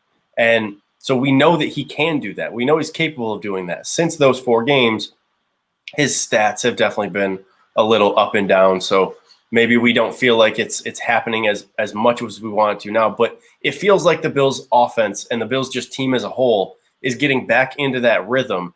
And they're starting to put all of the pieces together in all 3 phases and getting the defense back to the play that they had last year. I think that's actually huge for Josh and what he can do with the offense, because now he may not feel like I have to make a play every single play in order to get this team to win, because the defense is actually settling in. They're getting their stops. So Josh doesn't have to force everything to happen right away. He can kind of let the game come to him and get into a rhythm as the game goes, instead of making sure he has to be in a rhythm right off the bat. So I think he definitely can do it, and we've seen him do it already. It's just, is he going to be able to do it on national television? He steps up when the moment shows. So like 4 games in a row, I think it's very possible. I would love to see it happen. Yeah, there's a few comments I want to get to. Get into the super chat as well, guys. From Della Torre, he worked more on his throwing mechanics. Next year, Josh will be better at throwing and running. I don't know if he needs to be better at running, but if he can continue that steady rise on his incline, yeah, he's going to be a better quarterback. And that's credit to his work ethic with Jordan Palmer and the quarterback coach, who's now, his name's going to slip my mind now, in Buffalo. The QB coach there has done a pretty good job coming in with him. Here we got a super chat from Steve Mathis. Let's pull this one up. Bills 1-0 in primetime when Knapp has a mustache, so he better be shaving that chin music pregame. I can make that happen. I'll make that happen. Coming in with the shade. Ken Dorsey. Thank you, Chris Janke. Ken Dorsey is the quarterback coach. I can never remember names when I need to. The recall on names. I can see his face, but thank you, Steve, for the super chat. Keep throwing shade out there, guys. We'll put it up. Oh, yeah. I enjoy it. If you want to trash the stash, go ahead. Trash the stash. You know what? If you get a dirty, I've worked on this for 2 years now. When I was in TV, was not allowed to have a beard. But when I was in high school, it was much more of a dirty, kind of scraggly beard, what you see out of Josh Allen. And if I could get back to that, I would totally rock it with the 17 jersey. We got Colin Cuoco coming in. KC division first. Yeah, let's go out and win the division first, guys. Let's knock Miami out of their desires of chasing us down. Let's take care of the division first. I honestly think there's a way for Miami to get to 10, 11 wins and not be in the playoffs, which would be fantastic if that happens. But I don't see Miami beating Kansas City this week. So let's take care of the division. And what it would take for us to clinch a playoff berth this weekend. Bills win, Baltimore, Miami, Las Vegas all lose because New England already lost, and that was the fourth team that they would need to lose. So it can happen for the Bills to clinch. Now, it's probably a long shot for it to happen, but Knapp, if you're a Bills fan, which you are, I shouldn't say if, but from your perspective, are you chasing the number one seed or take care of division first? What's your perspective on this? I think the perspective has to be like you chase the division first and then the number one seed if it's still there, because like the division has to be you don't want to be the team that's playing on the road in the wild card game. You want to be able to be in your own element playing at home. So I think you have to chase the division first. And if the one seed presents itself for the taking, then you go ahead and you try and take that. But if the Bills don't get the one seed, it's not going to be as big of a deal as if they don't get a home playoff game. I think that matters much more. Winning the division first has to be the main focus for the Bills. Get the wins you need to win the division, get that out of the way. And if they can still push to get the one seed at that point, go ahead and do it. But the focus can't be we're pushing for the one seed and that's what we're looking for. Because I think that's too much of a futuristic view of everything. You have to look week to week. What are the plays? What are the games that we need to win in order to get this division locked up and just kind of keep Miami in the background of things then, because it's going to be tough for Miami to win the division. They're just the way the records all have played out so far and who everybody's beaten. But you want to make sure you get that locked up before anything else. Yeah, correct me if I'm wrong, but I think I've heard Casey say how he is a game theory. I don't want to say expert, but he knows game theory pretty well. Is that your other co-host? Yeah, I'm sure that's something he's said before. He likes to throw a lot of things out there. Well, here's something that I do know about gambling. This is the Fantasy Football and Gambling Hour. Progressive betting. So if you put some money on the table, you win, pull that original money back, and then you're playing with house money the rest of the way, right? So this is kind of the progressive betting for the Bills in the division. Get the division, then you can pull that off the table, and you have the division locked up. And then if it's still there, like you said, go after the number one seed. See if you can get it. Be that progressive betting, playing with house money. And if you can get into that number one seed, you got yourself a bye week, not to mention home field advantage. But if you don't, you have a perfect opportunity to maybe grab the second seed here. by beating the Pittsburgh Steelers, because I think, and I'm going to throw this out there, I think that there's a way Cleveland will end up winning the division. If Buffalo wins tonight, Cleveland can win the AFC North. And if Buffalo wins tonight with a Cleveland win today, I forget who they're playing. If I could pull it out, Baltimore tonight. Baltimore. So that would if Cleveland wins with a Buffalo win, I think Lake Erie is going to be first in two different divisions come end of the season. That would be very interesting. Can we get Delatorre's comment up there? Because I think this is really interesting, and I want to get your thoughts on this. I don't agree with this. I'm just going to say that right now. I want a home playoff game more than anything, like of just going and playing in good weather. Dell says, I'd rather have Miami win the division and have our talent play down there than play in the slush and snow. I know it's not as big of a deal without the fans there, but I want the Bills to just have that feeling of we did it. We got the home playoff game. Even if you don't get the excitement of having fans there, it's just that extra thing to kind of check off the list. And let's say Miami ends up being the team that the Bills play. I'd be very comfortable playing a team from Miami in a cold, wintry Buffalo setting. Yeah, I'm not so sold on that comment. It's an interesting take. It would definitely be a gamble. I think the Bills, depending on how they do the final four games, they could be in a position that Week 17 game to say, hey, we're going to go for it because we can control who we play by getting a seed, because we know X is going to be 5th, X is going to be 6th, X is going to be – it could be one of those situations where the Bills just in Week 17 just say, we want to shut down Miami, not let them into the playoffs. Now, that would also be a gamble because the conventional wisdom would tell you, take Week 17 off. If you have the division locked up, you're out of the running for the 1 seed. Get that de facto bye week. Rest Josh. Let Matt Barkley come in and get whacked on his first play because Brian Winters didn't block for him. Throwback to the Chargers game. First play, that was so bad. It was, and I'm glad Ike Butker got in the game last week. Finally, thank you. We can talk more about specific positions if you want to, but. Mafia of Bills says, number 2 would be perfect. I hate bye weeks. Well, from a fan's perspective, yeah, of course I hate bye weeks, but we haven't had a playoff bye week in 25 years. I've literally never seen the Bills have a playoff bye week. Yeah, I can't remember it. I cannot remember it. So the first game I ever went to was in 1995, Jets at Bills, early in October.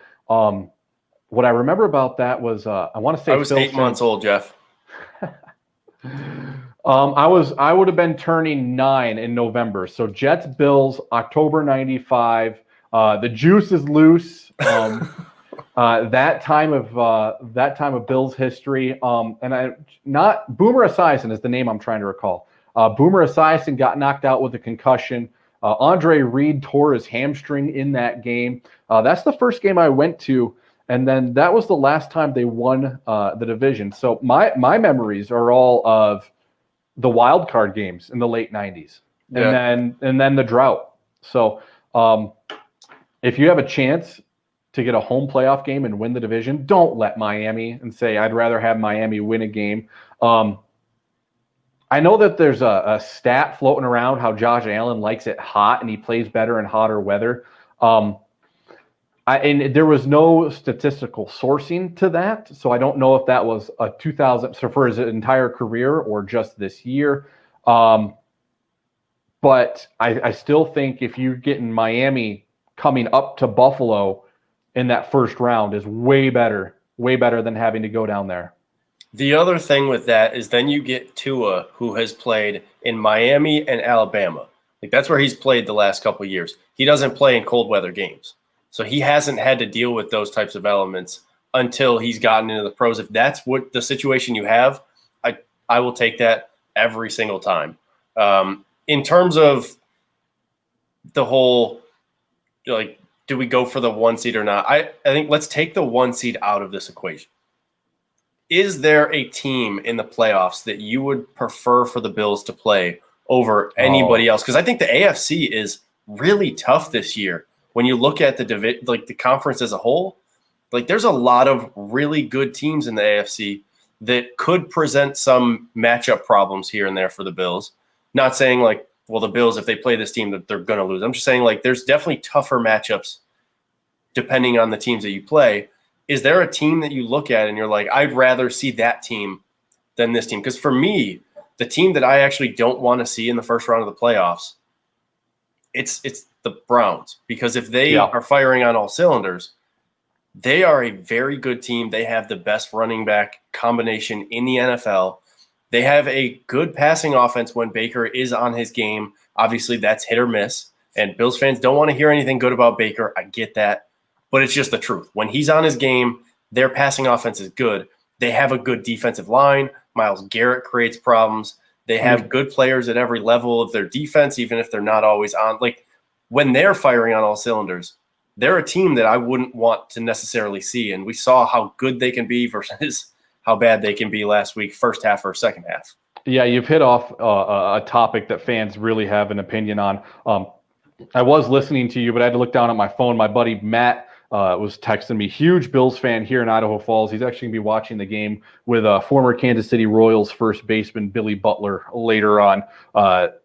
So that's pretty cool. To answer your question, yeah, it's the Browns. They're 9-3. I think they're the best team right now that is a wild card. But like I said, I think Cleveland could very well win that division. So we wouldn't have to worry about them in the first round. And here's where the jockeying for that extra seeding comes into play in the AFC. Because if I'm facing the Browns in the playoffs, I want it to be in Buffalo.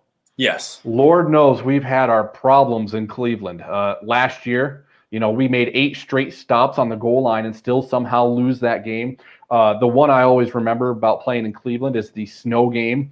I think Brian Mormon had a punt go over his head, and he had to kick it out of the end zone. Was that like 9-6 or 8-6 or something? I think it was 8-6 that game. 8-6, and then the last. So I moved out of Western New York in 2009, and the last game I went to before I moved away was the 6-3 game.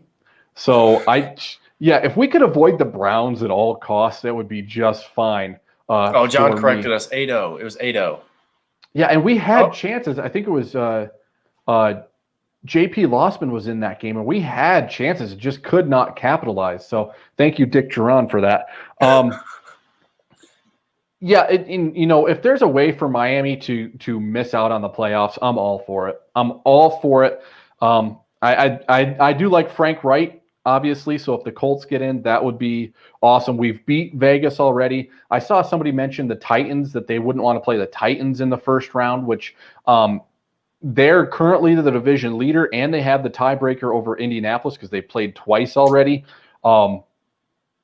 If we play them in the first round, I'm good with that, because you know what that happens psychologically with the Bills? It's not, here we go again. It's, we get another shot at them, and they're coming to our place.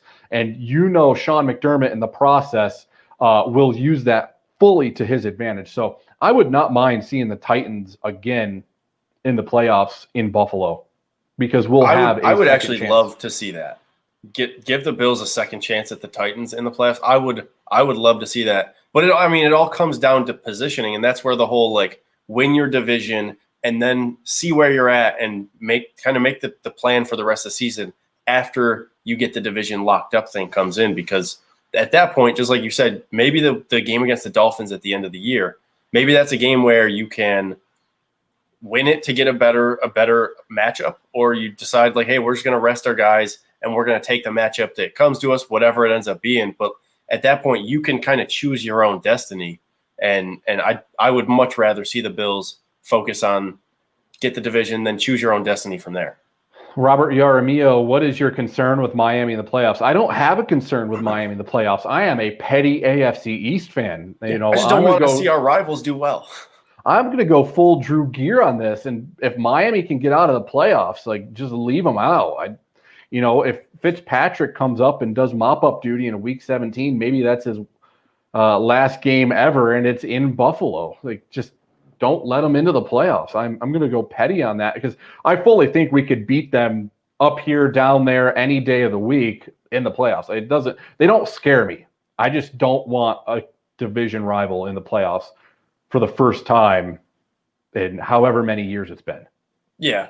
I just don't want to see them there. It goes just back to like the whole. I'm just petty. I don't want to see them do well.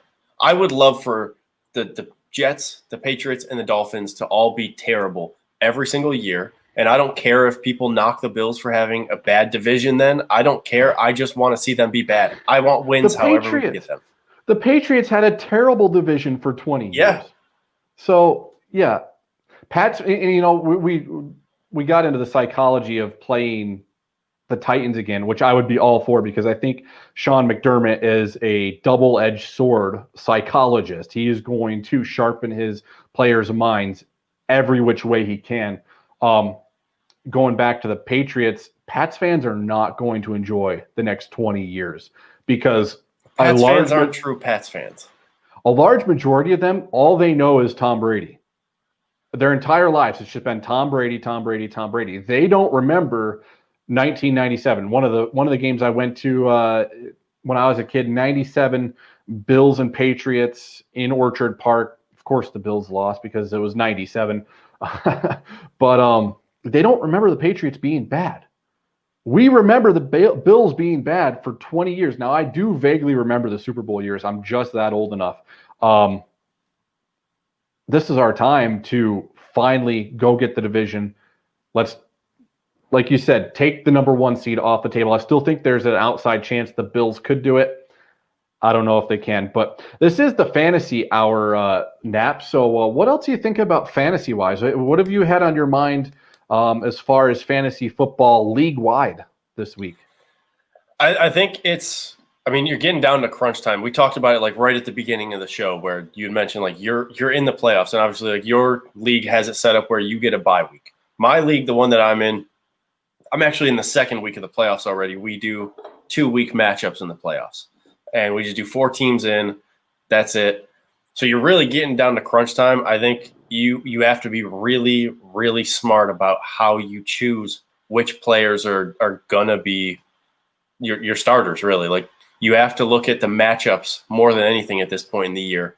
And, I mean, you can't really set your lineup until all of the inactives come out because you never know this year, like, is somebody going to get pulled from the game because of a positive COVID test? Like we saw that a week or 2 ago with Des Bryant. Des Bryant finally caught it. Yeah, Des Bryant finally caught it. So I think you have to be really smart about who you're playing. And if anybody in the comments wants to put any sort of fantasy questions in, we can definitely answer them for you. You can. I will just steer you wrong. Hey, you know what? Sometimes that's the right way to go. Sometimes I think that's always interesting. Whenever you like somebody who says they don't necessarily know fantasy football, like you said, you're the number 2 team in your league still, and you're saying you're going to steer somebody wrong. What I do though is I rely heavily on the NFL fantasy app projections, and I turn over the bottom of my roster as much as Brandon Bean does. Mm-hmm. So week 1 I lost to a computer drafted team because I wasn't paying attention enough, and I was like, oh crap, I can't do that anymore. But that's really what fantasy is for me, is finding those weekly gems that are sitting out there that, and again, this is a friends and family league. Not a lot of experts on fantasy football in this league. So they're usually sitting there and I can go jump in and grab them if I'm early enough in the week. So that's just been my strategy. Just go out there and get the BPAs, best player available. And maybe that's what you should do going down the playoffs. Yeah, and we have a question here now from Luke Smith Kelly, Chris Godwin, or T.Y. Hilton at flex. Both very good options. So, I mean, congrats to you to have both of them to be possibly your flex and possibly having to sit one of them. You must have drafted really well or made like a good trade or something. But I would consider going with T.Y. Hilton, and it's because T.Y. Hilton's been on a bit of a hot streak the last couple games.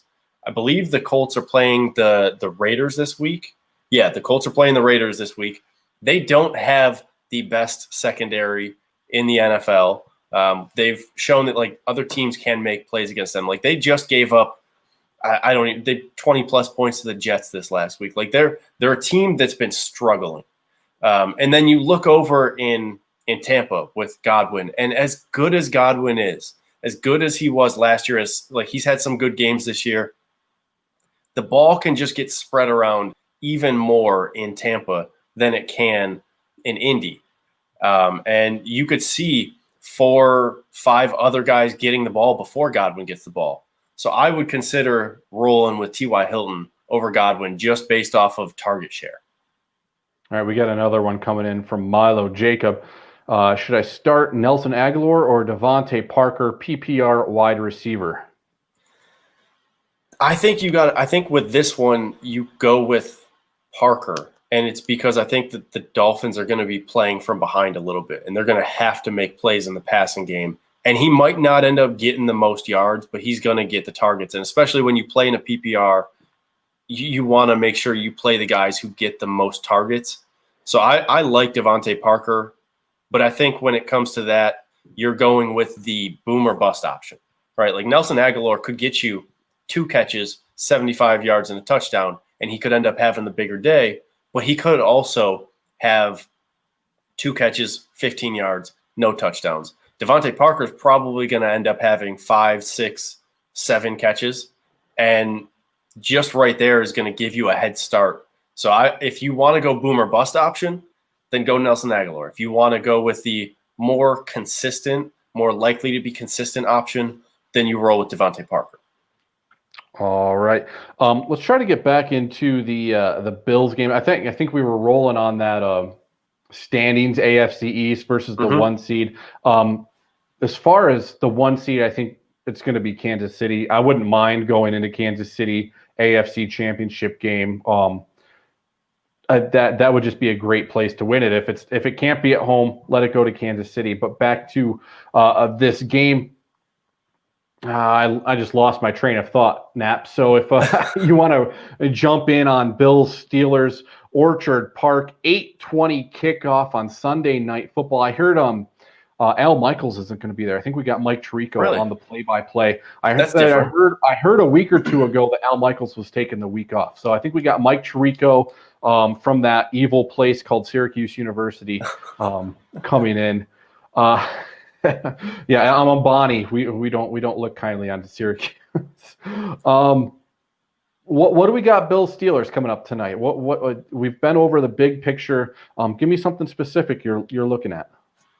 So I think with this matchup, it's really interesting with all the narratives that have gone in on this week, because if you had looked at this game probably just 2 weeks ago, everybody would have been saying, well, the Steelers, well, okay, I'll take that back. Not everybody, but a lot of like the talking heads in the media, a lot of the people who get airtime, get TV time, they probably would have just been pushing, well, Pittsburgh is going to win this game because Pittsburgh is 10-0 at that point in time, or 11-0 at that point in time. Mm-hmm. And they're rolling, they're firing on all cylinders.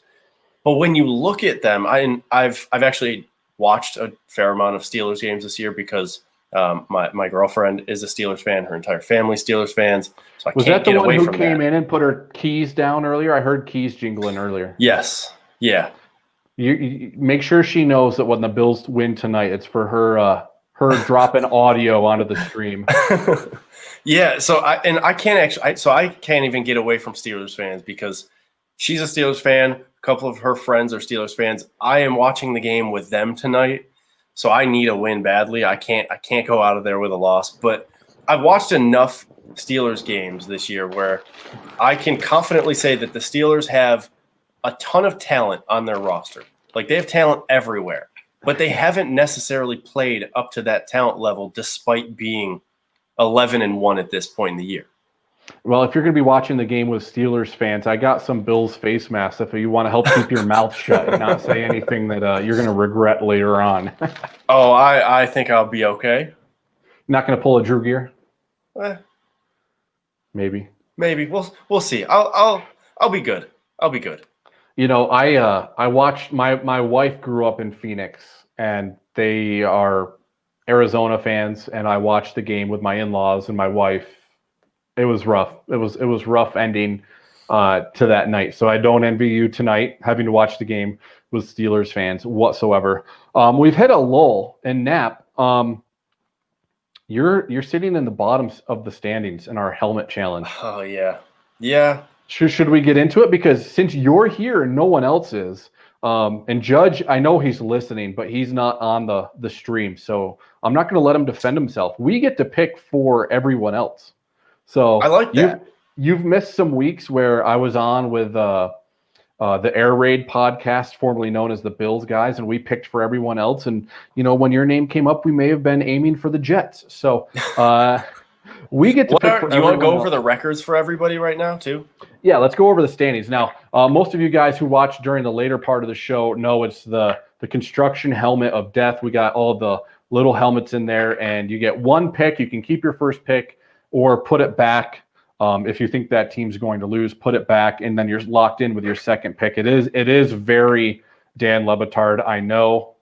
Don't say I ripped it off. I just love that segment. So the standings right now, Clay is in first. The voice double to Ian Rappaport. Clay, he's 4-2.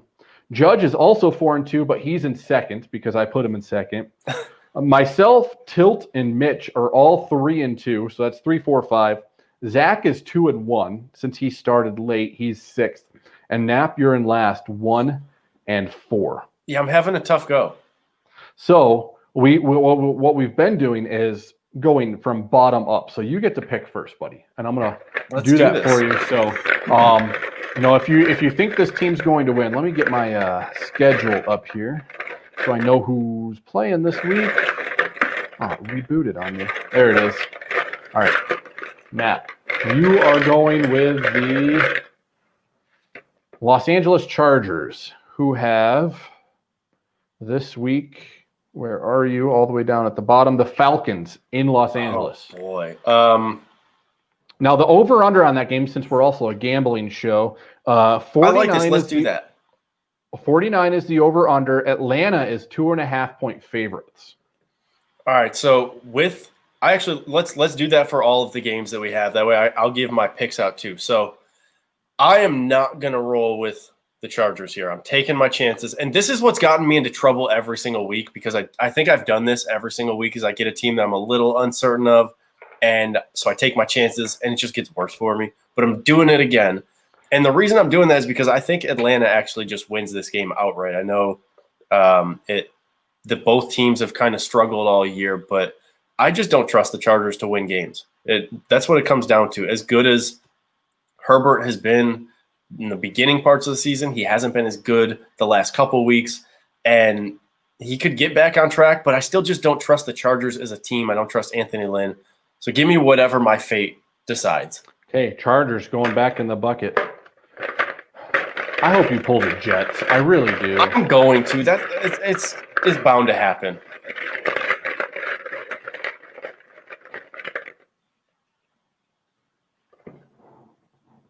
Oh, come on. Miami Dolphins. Now you got me rooting against myself. We're all rooting against you, Nap. Everybody's rooting against me now. All right, so the Dolphins have the Chiefs. That one is in, I believe it's it's in Miami. The over-under is 49.5, Kansas City 7-point favorites. I like that game to hit the over, and I like Kansas City to win by more than 7.5. I like them to cover. I think Kansas City is just a next-level team that the Dolphins haven't seen yet, and if they get behind, I just don't trust Tua to be able to throw the ball well enough, consistently enough to actually get them the win. Even if he might put up some numbers, I just don't think they can cover. So I'm rooting against myself. I'm talking my own pick down now, technically. As a Bills fan, if we were going to chase the number 1 seed, this would be a game that you would want to root for Miami, but I think it's against all of our instincts to do that. So if we can get the number 1 seed and still have the Chiefs beat the Dolphins, that would be the win-win we'd want to go for. All right, so now real quick. We did have another fantasy question, so I want to make sure that I do answer that. Okay, get that in. Corey Buffalo says, need one of these 3 in the flex, Robbie Anderson, Kiki QT, and Miles Sanders help. I think it comes down to Robbie Anderson and Miles Sanders. And they've both been, Miles Sanders was out for a little bit, but Miles Sanders can get the job done in multiple ways because he's a running back. So he's going to get carries. He's going to get catches out of the backfield. And since you have Jalen Hurts starting, I think they're going to lean heavily on dump-off passes to the running backs because it's his first start as a rookie in the NFL. They're going to want to make sure that they can get him into rhythm as easily as possible. So I would roll with Sanders, and if you don't trust Sanders fully, then roll with Robbie Anderson. Yeah, I have Miles Sanders on my roster, and he just has not put up the numbers I've been expecting.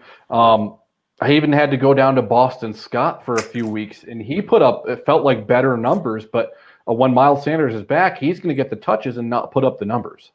Yeah, I almost wonder if part of the reason he wasn't putting up the numbers is because Wentz was struggling so much, so they were focusing so much on we don't have to worry about that passing game. We can just key in on Sanders. So maybe with the changeup, teams are like, well, we don't know how this offense is going to totally look. Let's just try and destroy Jalen Hurts and deal with whatever comes after. And I know rolling with a running back who's playing with a new quarterback can be a little scary, but I think that's sometimes the best options because they're going to be so heavily relied upon to get that quarterback through the game. All right. Now we get to pick for Zach. So Z-Bot, we are picking for you, and since we are petty people, right, Nap, we can aim for the Jets if we want to, but let's see how the helmets fall. I want to. We'll save the Jets for Judge. Cleveland Browns for Zach, and they have Baltimore this week. So what are you thinking, Browns in Baltimore? I think you'd probably be comfortable taking that because the Browns have been good. Baltimore's looked a little off. Lamar Jackson has not been playing the type of football he played last year. I would assume that Zach would want to probably keep the Browns there. I'm going to assume Zach wants to keep the Browns as well, just because, like I said earlier in the show, Bills win tonight, Browns beat Baltimore tomorrow. They're set up nicely to take the AFC North if they can win out. Zach, you're things getting get the real Browns. interesting if that happens. Oh, it would be beautiful. Because let's face it, the Browns are the Bills of the AFC North, and the Steelers are the Patriots. I mean, that's just been the relationship between those two teams. We can relate. So, Zach, you're getting the Browns. Now we get to pick for Penn State Mitch.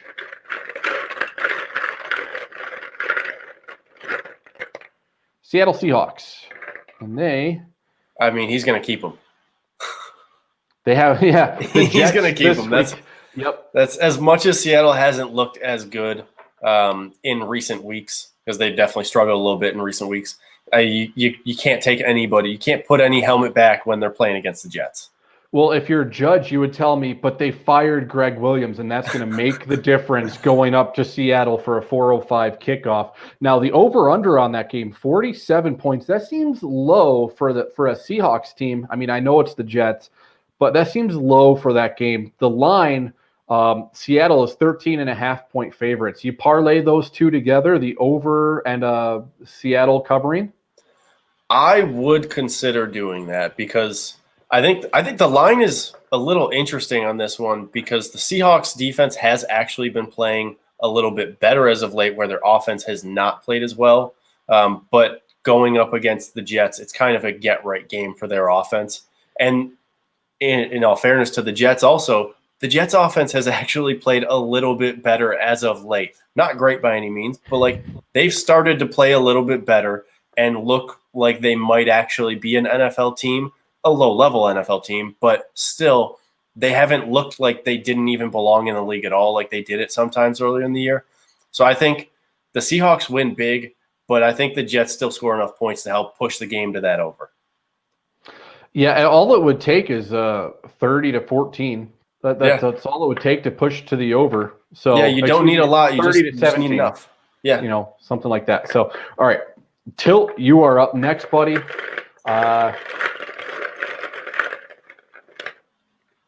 Chicago Bears for Tilt.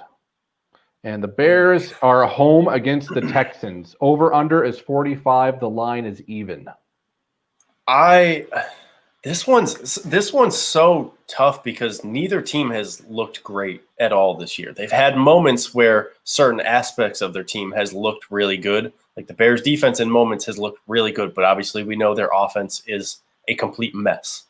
The Texans offense in moments has looked good, but then they just don't have it all together most of the time. And I don't know what to do with this one. I would almost throw it back because it's Tilt. Tilt has much more favor than Judge does, in my opinion. So Tilt, I almost think he would throw it back, and we can save the Bears helmet for Judge and let him ride with it. But all right, we can roll with that.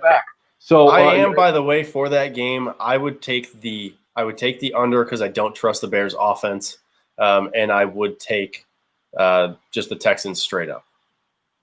All right, so that one's going back gambling-wise. Let's see, what do we got for Tilt? He is locked into this one. Oh, I got 2. That's the hard part. You grab 2 most of the time.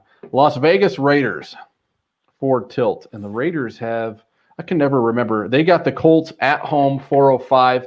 The over-under, 51.5. Indianapolis is 3-point favorite. So he's locked in to the Raiders. What's your opinion on that game? I think the Colts win the game because the Colts defense is just that good. Like they're a very stout defense, and I don't know. I don't trust the Raiders right now. They haven't looked good recently. Steve coming at the disrespect. Steve, you're just an easy target, buddy. You're just an easy target. When you stop letting it get, then it won't be so easy to make fun of you. I think that's a tough one for Tilt, but I don't know. I mean, what are you going to do? The helmet decides all there. The helmet decides all. I would take I know Scott Van Pelt really doesn't like it when people bet the under. And he kind of makes fun of them, but that seems like a game where the under could hit. Yeah, life is too short to bet the under, but in this scenario, you just don't feel comfortable enough betting the over there. Betting the over. Indianapolis 3-point favorites on the road. All right, I'm up, so I get to make this decision. Oh, hell no. You can't keep that. No, out of principle. What you need to do is just toss that over your head and collect it later. No, because I might give it to Judge. All right, so just on this game, because I don't think we've done the over-under on our game. Over-under 46.5, and as of this morning when I refreshed ESPN, the line, Bills 2.5-point favorites. I think the over hits and the Bills cover. Yeah, so the Steelers' defense has not actually given up 30 points all year, so a lot of times rolling with the Steelers and the under is the right play. But with all of the guys that they're missing on defense, I think the over hits. I think it's a close game. So we can get into that with our predictions after this. I think it's a close game, but I think the over hits, and I think the Bills still cover. All right, Steelers go back in. Hopefully they don't pull them again. Denver Broncos. And they have this week. Where are you? Now I'm going up and down my list. Where are you, Denver? Oh, they're in Carolina. Face the Panthers. Over under disappeared on me. I got it at 4 right now. 4.5. Yeah, but that's just from the ESPN app that I have right now. I'm not actually looking at the true gambling lines. I'm looking at the website, and it disappeared off of ES. It's the only game without a line or over under. So if I can click over to my bookie, Denver. And what did you say it was? Right now, ESPN is showing it at 4, but it's going to depend on what you're using. So it just depends on the gambling site you go to. My bookie says it's 4-point Carolina favorites. There's the spread. The over-under is 45. So I'm locked in with Denver. I'm not too upset with that because Carolina has played so spotty this week. So has Denver this year. We'll just roll with it. Bills going into Denver next week will be a great game. So I'd like to see Denver coming off of a win and the Bills, maybe not taking them so lightly. So yeah. I'm locked in with Denver. All right, now it's time for Judge. Jets.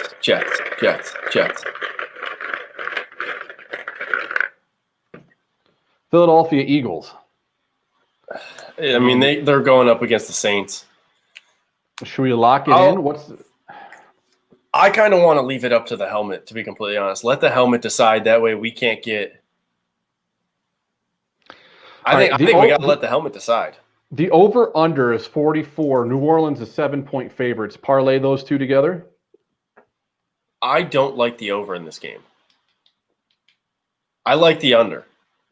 There's Steve. Steve doesn't want it. Judge doesn't want the Eagles. Let the helmet decide. I don't like the over in this game, though. He doesn't want it. I think he, unfortunately, voiced his opinion enough. I think we Super chat it, Steve, and we'll put it back. How about that? I think we got to let the helmet decide, but I don't like the over. I like the Saints to cover. I don't like the over. That's another one where if you're gonna make a bet there, you bet the under. But life's too short to bet the under, so maybe just hold off on that. All right. Jalen versus league's best D. Colts. You got the Colts this week, and I saw them, the Raiders. So you are going up straight up against Tilt. Ooh, that's a good one. Yeah. Judge and versus Bryson, Tilt. by the way, Bryson, I'll get to your question in just a second. Go ahead. Go for it. You want to just do this now? Yeah, go for it. All right. Jonnu Smith or TJ Hawkinson. They are both very good tight ends at this point in their careers. Both athletic, both can make plays. There we go. Steve, no. I think this is a very tough one. How did you get both of them on your team? That's actually impressive to get both of them on your team. Hopefully, you're in a dynasty league because that's a solid setup. I have Hawkinson on my team. He's been very reliable all year long, and I'm going to run through his stats right here. His worst game, his last 3 weeks, 10 points, 13 points, 15 points against Carolina, Houston, and Chicago. He's playing Green Bay, which the NFL Fantasy app lists as number 5 against tight ends, so they're the 5th best. The last time he had a top team against tight ends was the Colts, and he still put up 13 points. So he's been very reliable. And the last 7 weeks, he's only had one game where he put up single-digit numbers. So don't be afraid to roll with Hawkinson. What was it? Sanu was the other one? Jonnu Smith. And here's what I was going to say with Jonnu Smith is that he has had a couple of games over the course of the season where he struggled. He's definitely been a little bit more up and down than Hawkinson has. And Jonnu Smith is coming off of an injury. So maybe hold out on that if you can. If you feel comfortable enough to hold out on Jonnu Smith, I think this is another scenario where Jonnu Smith might have a higher ceiling because of his athleticism, because of the way that he gets utilized at times. He could possibly have a higher ceiling. But coming off of a knee injury, even if it's a minor knee injury, maybe hold off on that and just roll with the consistency that is TJ Hawkinson. All right, now we get to pick for Clay. And Clay is rolling with Pittsburgh Steelers. Just out of principle, we should throw it away. Yeah, right? we can't do that. We can't do that. That would just be messed up. All right. I hope he pulls the Jets. I really do.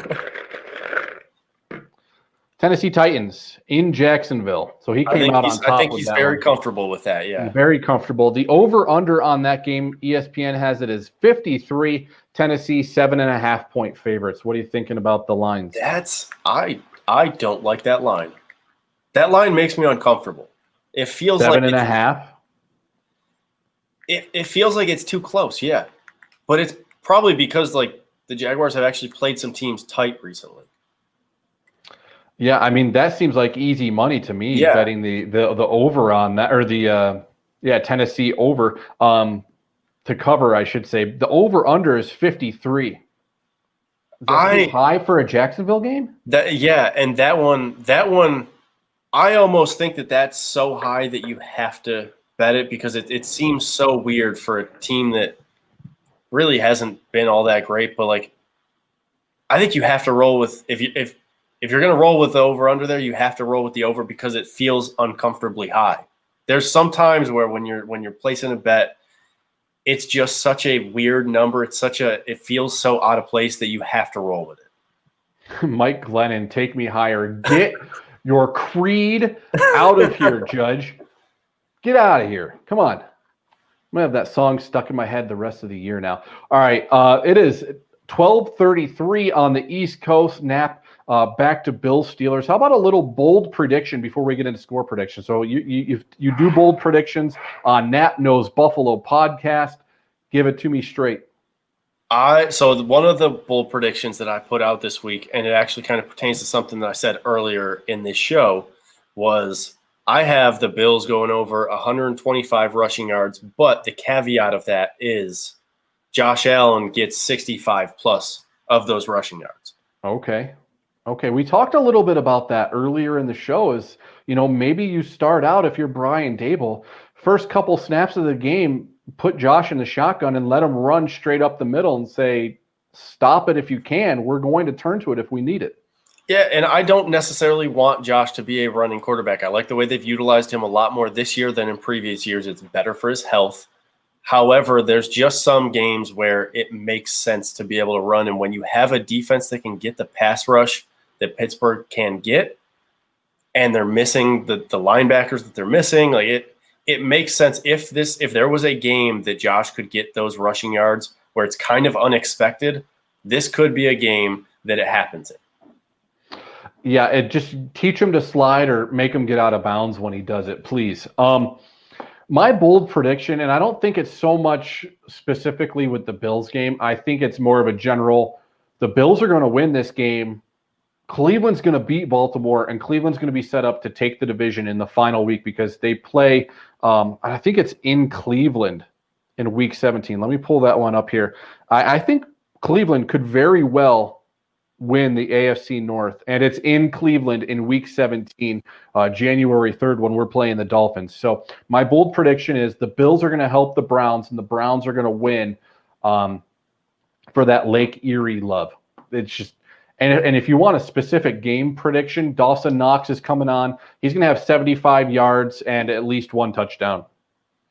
Okay, that's bold. I kind of like that. Especially, like I said, with the loss of the linebackers, it's just going to make things a little bit difficult for Pittsburgh. Real quick, Mystic Rune says, do I start Herbert or Allen and Diggs or Corey Davis? Before I answer that, can you start both Diggs and Corey Davis, Mystic Runes? Can you answer that before? Because I would start both of them if I – Up there it is. If I would have the opportunity, I would start both Diggs and Davis. I don't see a reason why you would sit either of them.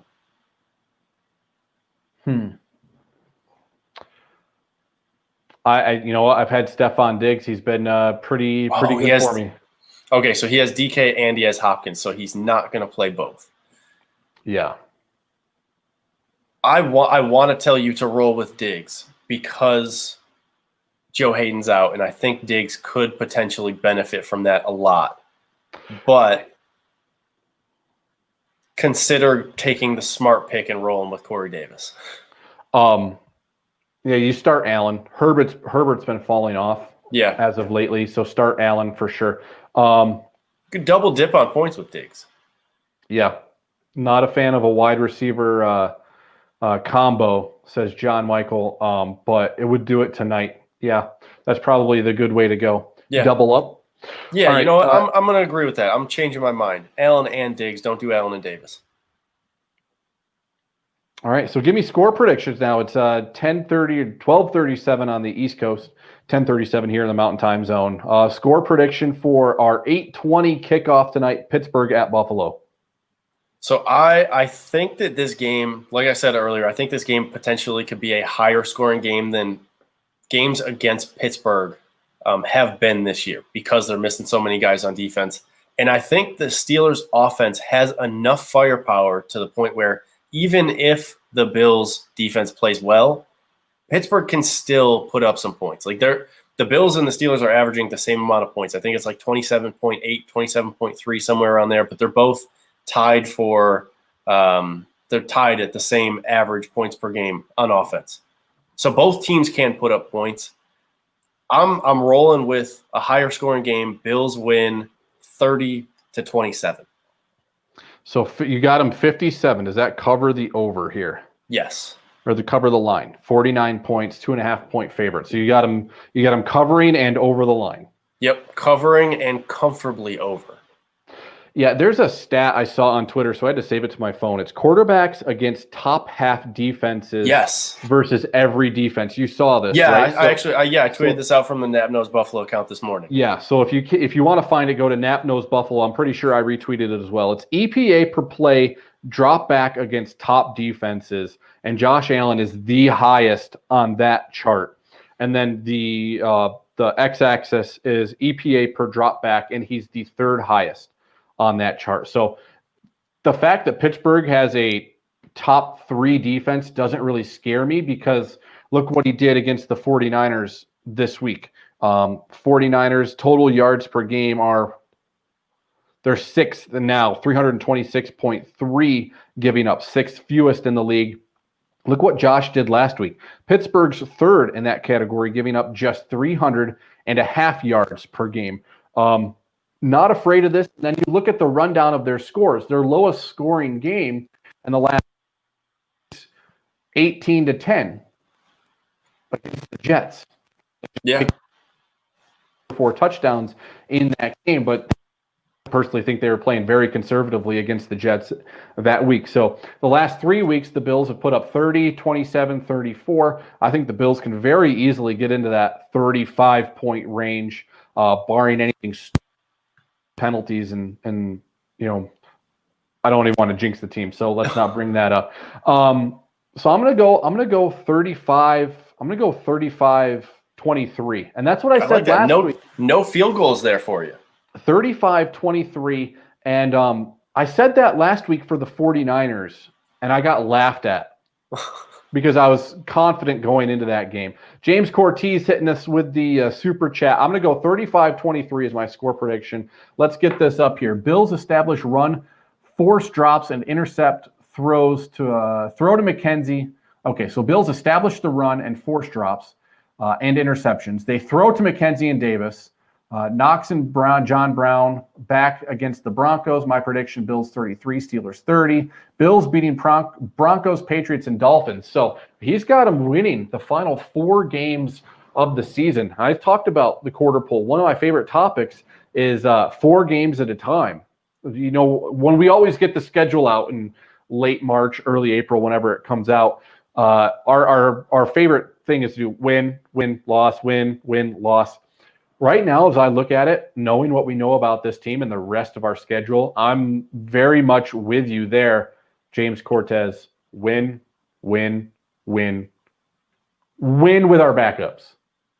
Yeah, I think that last game is the question, the biggest question mark there, just because you don't know what the Bills are going to be playing for. If the first seed is out of the question, it wouldn't shock me if McDermott was like, let's just give our guys some rest and then we'll take whatever happens. But I mean, I like that prediction. I like what James had to say there. Yeah, Buffalo Fanatics, our parent show coming in. Jeff was listening to the Bills guys. What topic are you talking about, Steve? Let me know. The Air Raid podcast got a makeover. The Bills guys got a makeover this week to the Air Raid, which I thought was very Jets of them. Why the Air Raid? Oh, Judge has 35-24. Like I said, I had 35-23 last week and ended up being 34-24. I want to roll with that again. Seemed like it worked. Stick with it. We did get a couple more fantasy questions in here. Scott Bell says Landry, Evans, Boyd, or I'm assuming he meant Gallman at flex. And I would roll with Gallman because outside of last week, he's been producing at a very high level for the Giants. And he scored, I think, 4 or 5 straight weeks. He scored a touchdown. I would roll with him just because of his consistency over that 5 or 6 week span since he's been really getting a lot of playing time.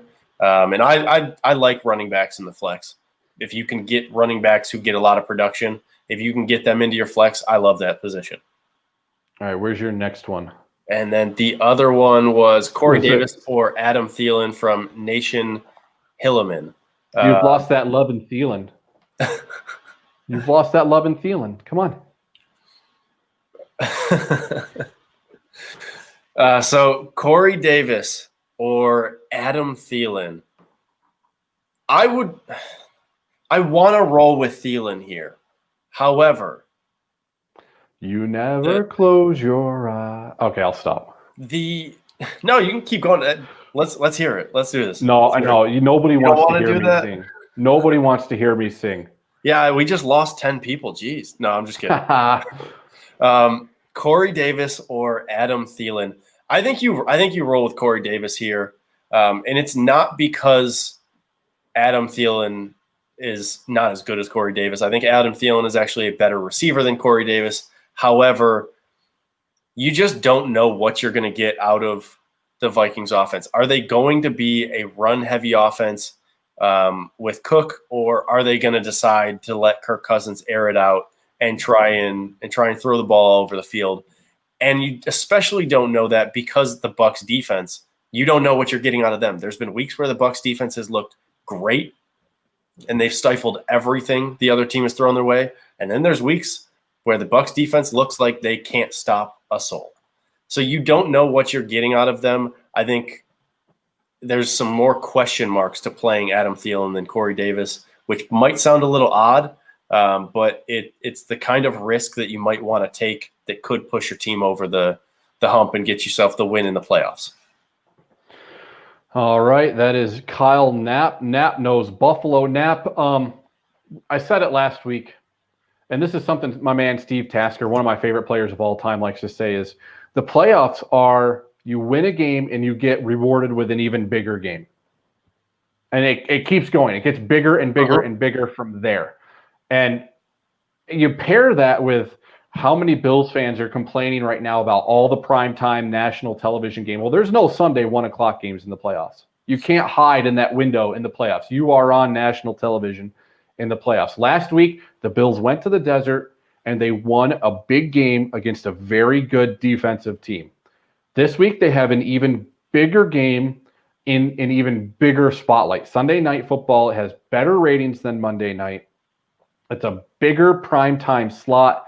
Go out and use this run, San Francisco and Pittsburgh, this part of the schedule, as a little bit of a practice run for those playoffs. You won a big game, go out and do it again. We talked about Josh Allen and the consistency. Can he put up a San Francisco-type game again this week? Practice. Use this week as an example for what's to come in the playoffs, because you win a game in the playoffs, you're going to get a bigger game. Now, with that said, go out, handle business, and then hope for a little luck. Root for the Chiefs today, Bills fans. Root for the Colts, and root for the Browns tomorrow night, because if the Bills win and those other three teams beat Baltimore, Miami, and Las Vegas, the Bills will have clinched a playoff spot going into Week 15. Yeah, and that would be big time if the Bills can clinch. That would be 2 years in a row, by the way, that the Bills would clinch on the week that they played the Steelers, which would be interesting. It'd be a little odd, but I would love it. That would be awesome for me. Now, as much as I would want them to clinch the division next week in Denver on Saturday, it wouldn't be so bad going into Foxborough the following week and just slamming the Patriots for the division. I think it would just be ultimate karmic justice for the Bills to go into New England and knock out Bill Belichick for the division on that game.